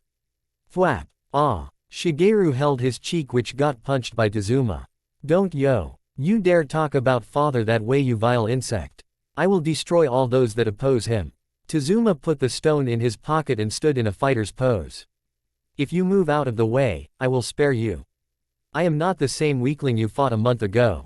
HMPH. We'll see about that. Shigeru had his left arm cocked horizontally and his right one going upward diagonally. His foot shifted back his hands were flat instead of clenched. Tazuma recognized that style instantly. So he's going to use the hurricane fist style. He makes constant movements while spinning around the opponent at a fast pace, thereby confusing them. He won't catch me with such a mediocre technique. Tazuma changed his pose so that his arms made an X formation and his hands were shaped like claws. Hey, my tiger-style technique will claw him to death in an instant. Tazuma ran at him swiftly. Slash. Shigeru barely dodged that claw strike. Tazuma clawed through the wall. If he wasn't careful, Tazuma could cut him in half. The apartment was not fit for Shigeru's style of combat. He had to lure him away. Jumping and dodging, Shigeru carefully led him outside the apartment. Tazuma was definitely a lot stronger than before. This was going to be a tough battle. It took a few minutes, but Shigeru successfully lured him outside. Now he could use his technique to its full potential. Shigeru leapt in the air and spun wildly at him. Hurricane kick. Tazuma jumped back at the nick of time, avoiding the skull-splitting kick. When Shigeru landed, he dashed towards Tazuma. The green-haired villain took a guard pose, but Shigeru jumped over him. When Tazuma glanced back, he noticed that Shigeru was right behind him. He tried to get him, only to end up spinning in a circle. After a third revolution, Tazuma stepped forward to get away, only to get kicked down by Shigeru. Tazuma placed his hands on the floor and bounced himself back on his feet. He had to act quickly if he wanted to avoid Shigeru's twirling madness. Shigeru performed a rolling kick at him, only to miss. Tazuma had no choice but to stay in the defensive until he could find an opening. Just a while longer, Tazuma thought, dodging his spin kicks and punches. Suddenly, Shigeru stopped in his tracks. He fell to the ground, clutching his chest in pain. What was going on? His entire body was in intense pain and his head felt like it was going to explode. What did you do to me? Tazuma's lips curled into an evil grin. It should be obvious. At the restaurant, I put a special toxin in your food. It took some time, but while you were dancing around like a fool just now, the poison spread throughout your body. It will continue to drain your life away until you lose all your strength and die. He cracked his knuckles as he approached the fallen Shigeru. I'm going to have some fun with you before you die, hey. Shigeru clenched his teeth angrily. Damn, I was too careless. Inside the apartment, Sakura stirred awake. What happened? That was when she remembered trying to open the door, but everything else was blank. What could have happened? She gasped as she observed her dorm. It was trashed. Wait, W came from outside and sounded a lot like Shigeru. She jumped up and quickly ran outside. Outside, Tazuma repeatedly stomped on Shigeru, causing him great pain. Writhe in pain like the insect you are. Shigeru was getting weaker and weaker by the second. If he didn't do something, he would die. Faye, I had enough of these games, time for me to put you out of your misery. Tazuma gripped Shigeru's throat and lifted him up. He was going to choke him to death. It will all be over soon, just stay quiet and pow. Arg. Tazuma stumbled back and dropped Shigeru. He cursed inwardly when he recognized the attacker. Had a nice nap, Sakura-chan. He scoffed. It's impossible with all the racket you two are making, but I'll fix that. With extreme speed, she ran up and did a leaping uppercut on him. Before he could land, she leapt up to his height and performed a 4-hit combo before grabbing his face and slamming him into the earth. Tazuma was winded, but managed to recover before getting hit again. Not bad. You caught me off guard with that one, but I will not make that same mistake again. He took on the tiger-style pose and came at her swiftly. Sakura, being a black belt class A fighter, knew how to counter his technique. She dashed at him, and with one hand grasped his front forearm, thereby locking his arms and making him temporarily immobile. With one powerful punch, she struck his solar plexus, knocking the wind out of him. She finished it off with a spin kick to the face. Tazuma bounced along the ground like a ball, only to be slammed into a tree. Crap, Tazuma cursed mentally. Being a swordsman, he couldn't stand a chance against her without his sword. He was in a tight situation. Meanwhile, Yuki had just finished cleaning up the mess Vosh and Riku caused, thanks to their constant bickering. While resting, Yuki suddenly clutched his head in pain. It felt like someone had stabbed him in the head with a hot poker. Curses, not now. Haruka noticed the pain look in his face and was immediately worried. Hey, are you alright? Yeah, I just need some fresh air. I'll be back. With that, Yuki started for the door, stumbling a little here and there. Haruka didn't like the look on his face. It looked like he was in extreme pain. A few minutes after, the battle between Sakura and Tazuma was getting more and more one-sided. Tazuma, who was bloody and bruised, was outmatched. Soon, he heard cries from a distance. It was Satoshi and Kasumi's voices. Damn it to hell, I have no choice. I got what I came here for anyway. He quickly pulled out a smoke bomb from In's. Eyed his Haori and tossed it at the ground. Poof. Ah. Sakura covered her eyes from the small explosion. When the smoke cleared, Tazuma was gone. Hey, Sakura-chan, Satoshi called, catching up to her. You two are a bit late. He got away. Sakura glanced at the fallen Shigeru and gasped. Without a second thought, she ran to Shigeru's side. He seemed to be still alive, but unconscious. His face as contorted in pain, almost as if, you guys. Shigeru-kun has been poisoned. Let's get him to my apartment quickly. Shouldn't we call the medical staff? Satoshi pondered. There's no time. If we don't treat him now, he'll die. What? Satoshi lifted Shigeru up and took him inside the apartment. Sakura and Kasumi followed closely behind. With Tazuma, he managed to get a safe distance from Sakura and the rest of her group. When he felt that it was safe, he slowed to a stop and pulled out the moonstone. At last. With this, my father's plans will be realized. His merriment was cut short when he sensed someone nearby. Who's there? His eyes darted all over the place, but he could see no one. He froze wide-eyed when he heard a demonic hiss from behind. Ah, my first prey of the night. The figure's lips curled into a sinister smirk. I'm going to enjoy watching you writhe in pain, cuckoo. Tazuma started to sweat fearfully. This was not good. Inside the Yawa apartment, Sakura worked tirelessly on healing Shigeru's wounds and removing the poison. Luckily, she had been paying attention during the medical portion of her past classes, so she knew what she was doing. It took some time, but Shigeru managed to get stabilized. He slowly opened his blue eyes, only to be greeted soft, caring teal ones. Sa-chan. Sakura placed her index finger over his lips. Shish, don't talk. I've managed to remove the poison. But you are still too weak. Just relax. Thanks, he muttered weakly. Oh wait, Tazuma stole your moonstone. You should go after him before he gets away. Sakura shook her head. Don't worry about that loser. Your health is more important than some little rock. But, no buts, mister. I'm staying here by your side and that's final. Sure. Where are Sato-kun and Kasumi-chan? They're out in the living room cleaning up. You and Tazuma made a huge mess. She glared dangerously at him. You, Mr. I love wrecking people's houses, is going to have to pay me back for destroying my apartment.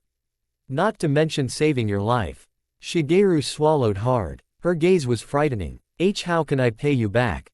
Sakura looked up thoughtfully before coming to her conclusion. Angels can only fly with both wings. Wait, that's the same quote you told me many months ago. Right, and that's how you are going to pay me back. For the first time in Shigeru's life, he was confused. Sakura could only sigh hopelessly. He could be as dense as his brother sometimes. What I mean is, starting as soon as you recover, you are going to be my other wing, my one-winged angel, she winked. Shigeru grinned widely. Alright, I accept those terms. I'm glad you agree, because when we go out this Saturday, you are paying for everything. She giggled as Shigeru's jaw dropped in shock. What? You can't do that. That's not fair. HMPH. Well, you should have thought of that while you were fighting Tazuma. Shigeru's mouth continued to hang open, speechless, until Sakura nearly doubled over from laughing so hard. Hey, that wasn't funny. Oh relax, I was just messing with you. Shigeru released a sigh of relief. But you still have to pay for everything. Shigeru's face faltered. He was about to make a comment when she pressed her index finger over his lips. Don't worry though, I'll be sure to award you, properly. She started to lean in towards him slowly. They closed their eyes and parted their lips. Their advances continued until, ding dong, the doorbell rang. They both face faulted. Oh well, another time I guess. They both thought. They heard Satoshi and Kasumi answer the door. After a few minutes, the door opened, and there stood Yuki, holding the moonstone. Hey you guys, I think this belongs to you. He handed Sakura the moonstone. Both Sakura and Shigeru were flabbergasted. How did you get it back? Sakura asked. Well, when I went outside for a walk, I came past a green-haired man holding this item. We had a little talk and he kindly told me that he stole this from you and gave it to me to return. Shigeru raised an eyebrow. That just wasn't possible. Tazuma looked like he would kill to get his hands on that stone.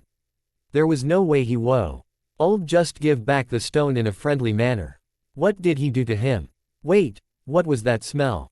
His sense of smell was powerful, so no one else but him could have caught such a faint scent. It was a strong, metallic smell. Shigeru's eyes widened when he recognized it. It was blood. Just what did he do to Tazuma? Sakura noticed his surprised expression. Is something wrong, Shi-kun? Oh, no, nothing's wrong. I'm fine. He decided to discard his radical thoughts. The last thing he wanted was to be suspicious of Yuki. Anyway, thanks for getting that back for her, Yuki-kun.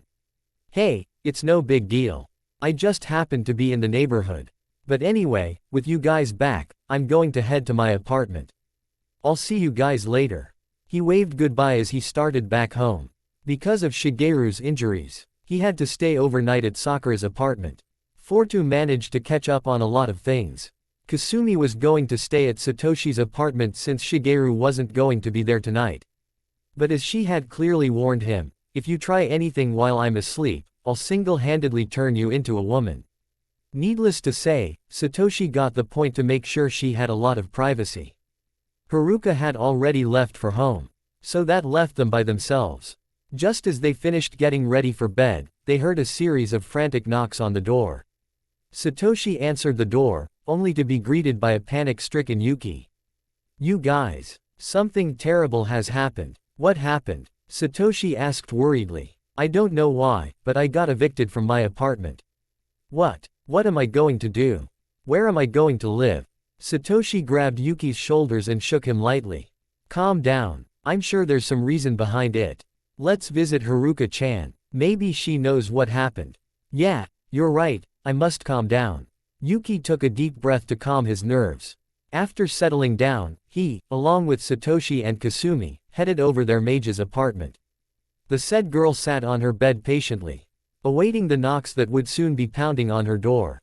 She was ecstatic when her parents agreed with her on the plan and got started on it immediately. It was only a few minutes until she heard the knocks on her door. When she opened it, she couldn't hold back a smile. Hi guys, she greeted cheerily. Haruka-chan, something terrible has happened. I got evicted. She finished for Yuki. Yeah, how did you know?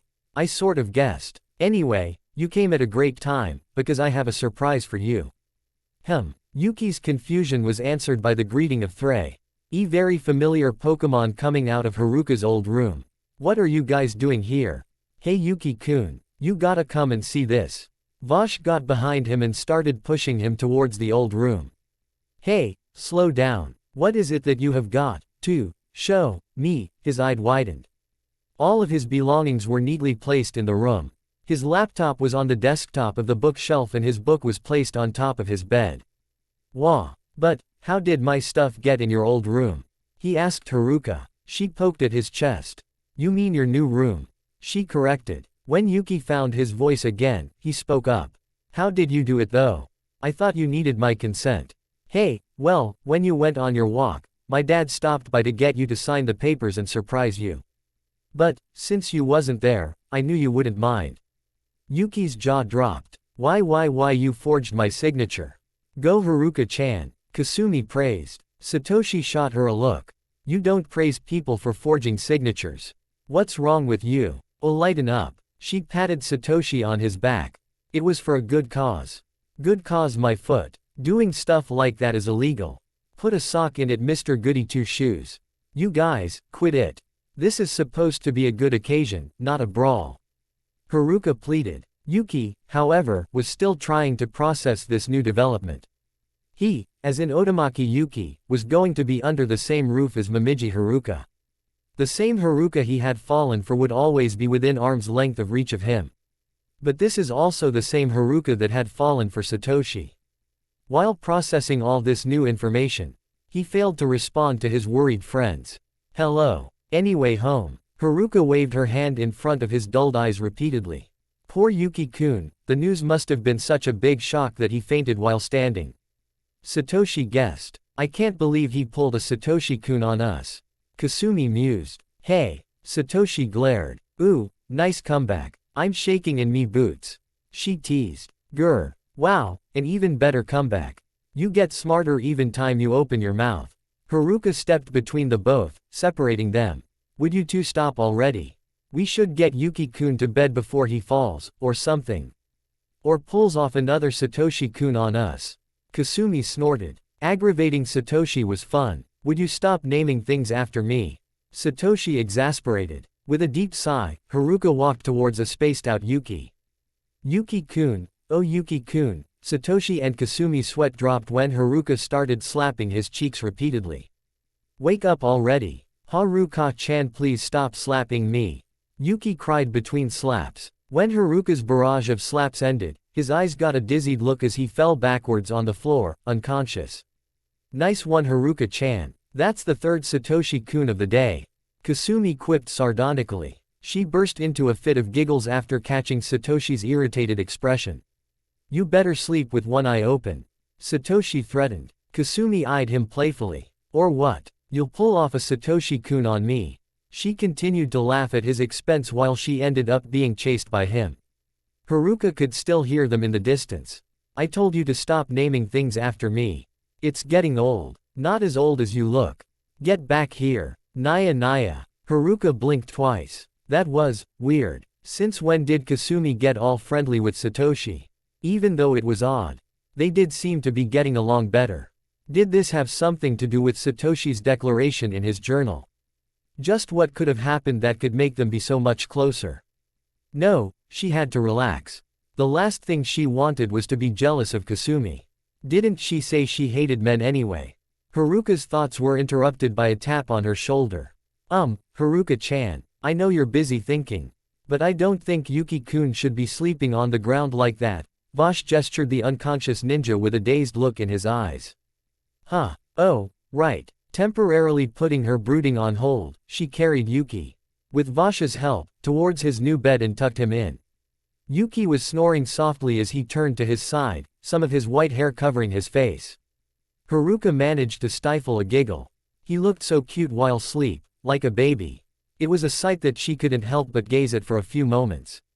It never did occur to her how cute he could look sometimes. He had a young, happy, adorable face. How come she never noticed this before?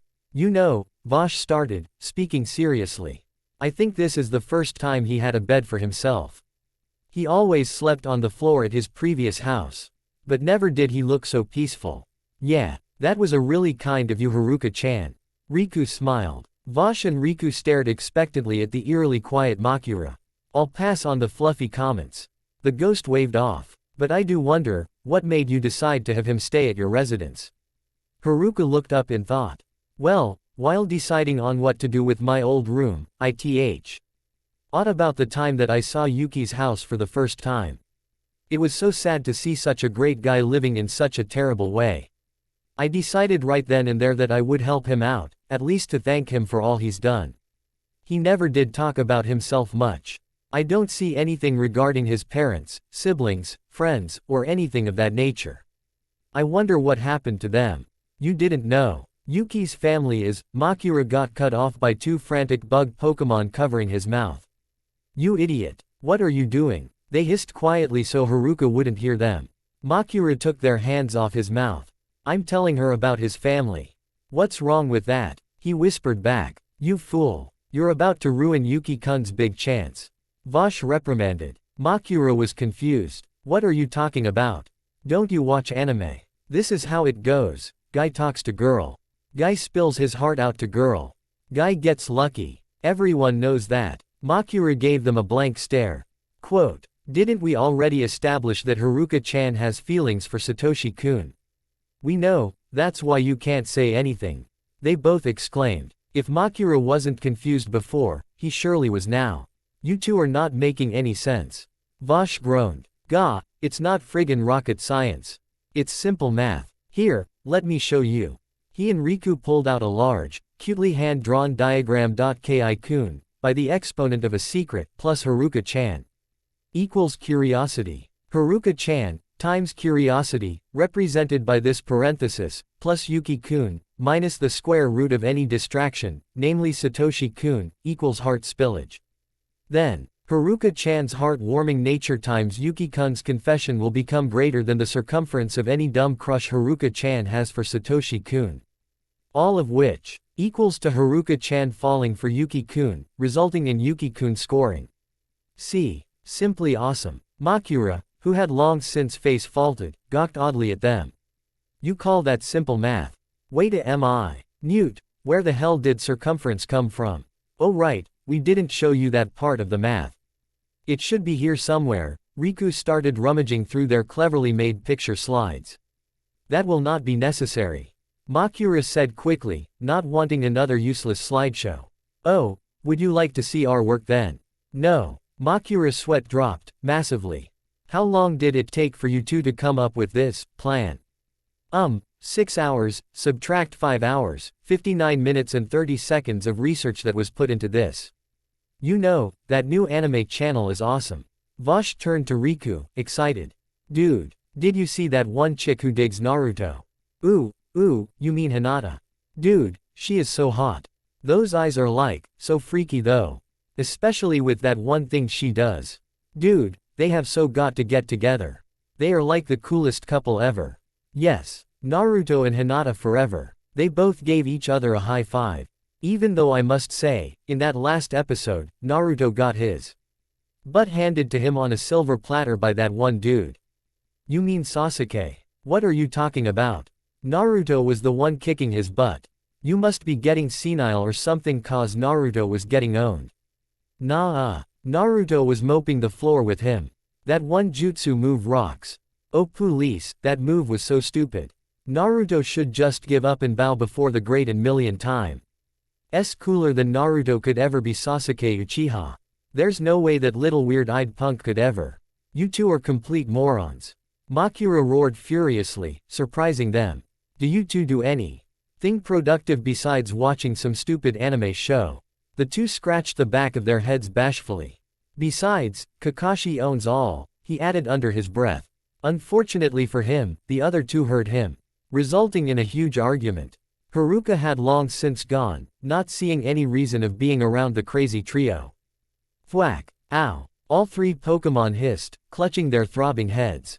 An aggravated Yuki crouched over them with his fist clenched. Just what do you think you guys are doing so late at night? Yuki-kun, you're awake. They gasped. Who could still sleep after all of that commotion you three were making? Yuki sat on the floor, releasing a deep sigh. Were you three conspiring against me, again? No, that was going to be next week when we… Ow. Vosh clutched his head after Riku smacked it. Don't tell him about our plans you imbecile. Guys, I am right here you know, Yuki reminded, slightly irritated. Anyway, what's with the ruckus? It's our special plans for you and Haruka-chan. It ain't over yet until the fat lady sings. Vosh said. Yeah, so please don't sing for us Vosh. Riku snickered. Let's not start a fight so late at night. Makura turned to Yuki. It is nothing you need to worry about as of now. Don't you have a competition tomorrow? You should rest up for it. Yeah, but I can't sleep. Yuki got up and flopped on his new bed. The Pokemon joined him. Why can't you sleep? Well, I guess I'm just a bit tense. I mean, I am living in Haruka-chan's apartment after all. I thought humans did stuff like that all the time. Riku pondered. Yeah, they do. But doesn't that normally implicate something? Vosh thought. Matsusu-sensei once told me about people who live together, such as him and his wife. He never told me what they do exactly. But he said that they lived together since they enjoyed each other's company so much. But, what does this mean for me and Haruka-chan? This whole thing just confuses the heck out of me. An interesting thought occurred to Yuki. Say, has any of you guys been in love before? All the Pokemon went into deep thought. That was a very interesting question.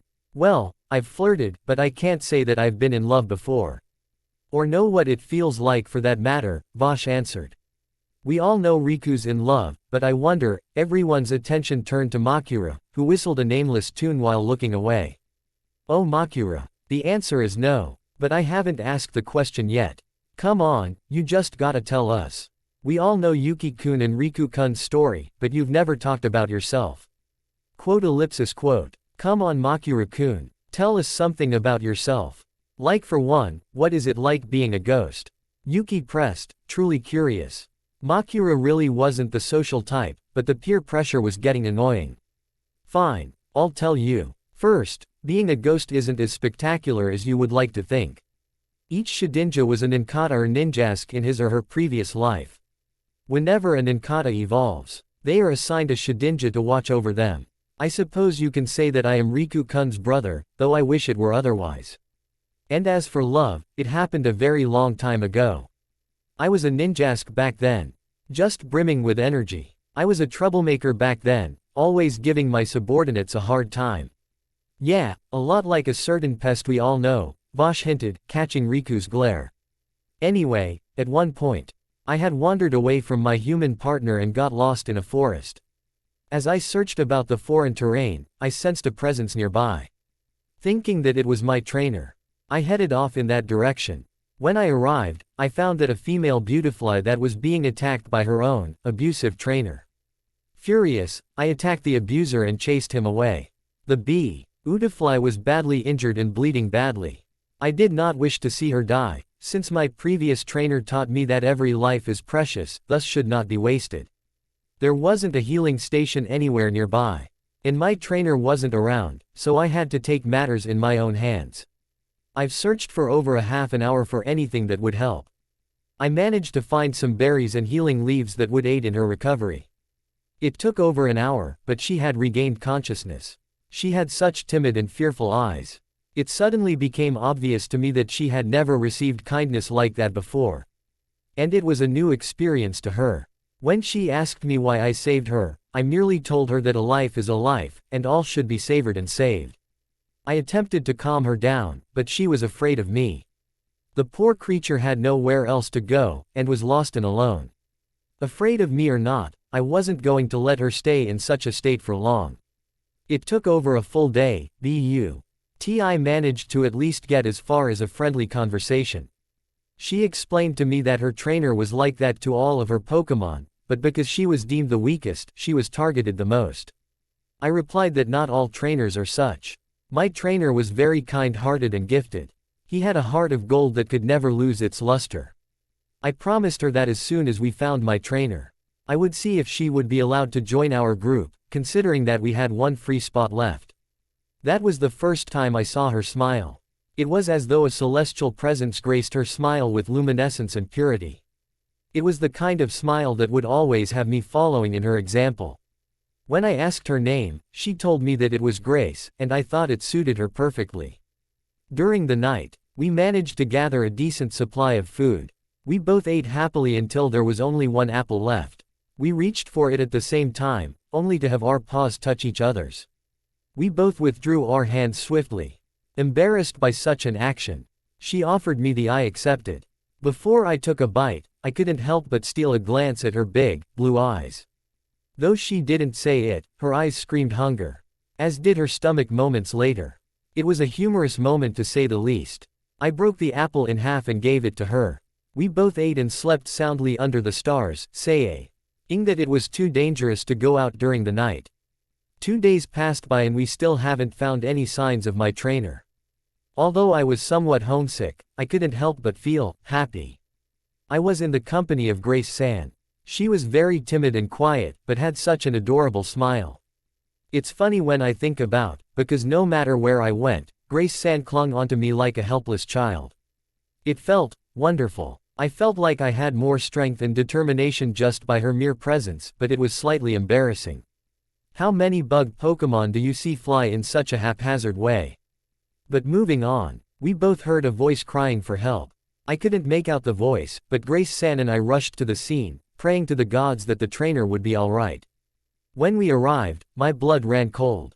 I recognized the trainer that was being swept away by the rushing currents of the river. It was the abusive trainer that hurt Grace San. For a moment, I hesitated to help him. There was no way I should help such a vile being that would harm one of his allies. The trainer cried out to us, pleading for forgiveness. I said nothing as I watched him continue to be carried away. Grace San, however, started after him, trying to save the very person that injured her. Before I could have any say in the matter, she used her string shot attack on a tree and grabbed onto the trainer's hand. I assisted by helping her have extra strength. The trainer managed to reach the shoreline safely, but in a haste to get out of the killer river knocked Grace into the water. He didn't even remotely care what happened to her. I was knocked off her. But her wing got caught in the water, disabling her ability to fly. I yelled obscenities that I dare not to repeat at the trainer in my tongue, though he couldn't understand clearly. He waved off my comments, saying that she traded her life for his.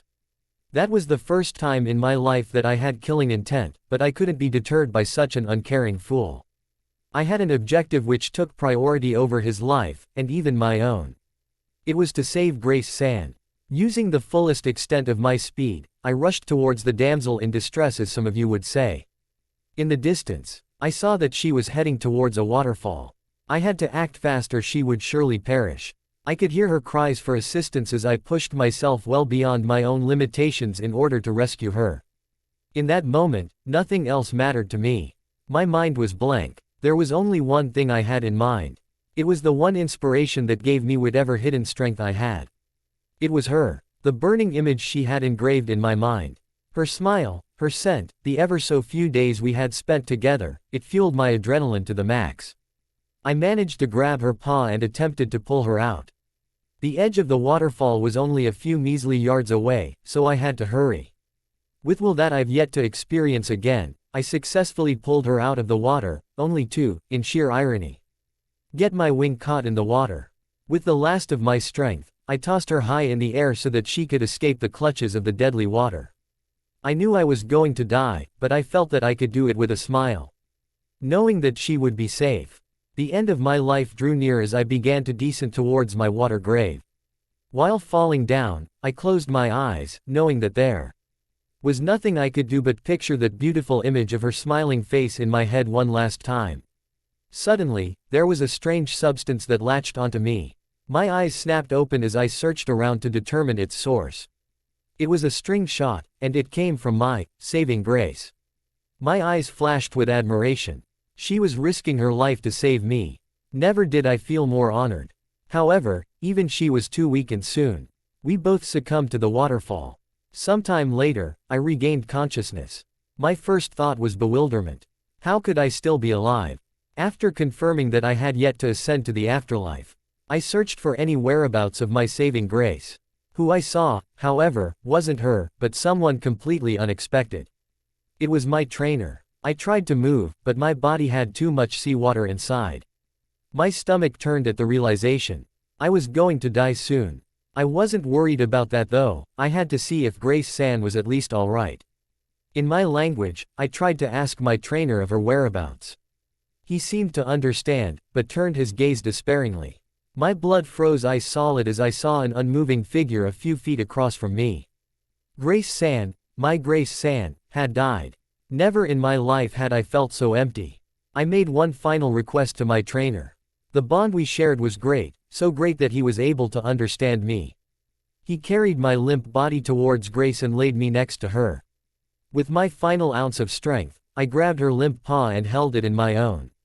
At least, I would soon be where she had gone soon, hopefully. That was the last thing I remembered before passing on. For many years while residing in the spirit realm, I searched for her, but I had failed to find her. All I can do, even now, is hope that she has found peace elsewhere. My only regret was that I didn't tell her my feelings before our fateful demise. Yuki and Riku were torn up from the tear-jerking tale, as were their box of tissues. I never knew you went through such a tragic life. Yuki cried. I know, we could make so much money if only he would host a Spanish soap opera. Riku said. Thwap, would you be serious for once? Yuki chided after slapping him behind the head. Vosh was silent. During the entire tale, Vosh had a laser-like focus on Makura, taking in every word, and even the tone of his voice as he spoke. It was so full of emotion and feeling. Yuki D never seen Vosh look so serious before. Vosh-kun, Yuki called. He didn't seem to respond, seeing that he was in deep thought. Makura-kun, is that what love really feels like? Is that what it is? Vosh asked slowly, but seriously. Yes and no. For me, that is what love was, but it might be different. Love isn't something that can be clearly defined, but when the time comes, you will be able to grasp the concept completely. Why do you ask? I ask because I think that I might be in love. Oh, and with whom may I ask? Makura pressed on, curious. Everyone leaned towards Vosh curiously. I am not completely sure, but it might be with, he twiddled the tip of his scythes nervously, blushing hard. I might be in love with. Achoo. Everyone jumped in surprise. What was that sneeze? Was someone listening in? Yuki jumped out of the bed and opened the door, but saw no one. Yuki glanced down the small hallway before closing the door again. Well, that was weird, he shrugged. Anyway, it's getting pretty late, so why don't we get some sleep? We have a big day tomorrow. All three Pokemon yawned in agreement, going inside their respective Pokeballs to rest. Inside Haruka's room, Fiona sat against the door, clutching her chest and taking deep breaths. She and Kiza were almost discovered thanks to Kiza's sensitive nose and the dust on the floor. When she heard Yuki's door closed, she released Kiza's mouth and glared menacingly at the little fire fox. You idiot. If it wasn't for my teleport, we would have been caught. Fiona chastised telepathically. I didn't mean to sneeze. Some of the dust got in my nose, and I couldn't hold it in any longer. She reasoned. Fiona held her forehead and sighed. Great, now I'll never know what he was about to say. Kiza raised an eyebrow. Why do you want to know what he was about to say? What are you, jealous? What? Don't make me laugh. I'm not jealous. I was just curious. Suori, she draws. I bet you wanted that person to be you, huh? No, never. Who would care for that tail-chasing, good-for-nothing mantis? And for your information, I am only curious because I want to warn the poor soul ahead of time of her potential stalker. Oh, is that so? Then, what if I told you that I knew who this, poor soul, was? That caught Fiona's interest, though she didn't dare show it. Okay, just who is this unfair tunic woman who has to suffer Vosh's pursuit? I'm not telling you. Fiona's jaw dropped. What? You can't be serious. You just got to tell me. Who is it? Kiza grinned impishly. Why should I? Didn't you say you didn't care about him? I don't care about him. I care about his next victim. It's no big deal, just tell me. I won't say a word of it, promise. Fiona pleaded, practically bouncing with anxiety. Are you sure? I mean, are you really sure? The answer will shock you. Frustrated, Fiona grabbed her shoulders and started shaking her. Just say it already. It should be obvious, it's me. Fiona's eyes widened and her jaw nearly cracked the floor. What? Unfortunately, she said that out loud. Wham! A rather large pillow scored a direct hit at her forehead, knocking her off balance. Would you be quiet? I'm trying to get some sleep, Haruka grumbled groggily.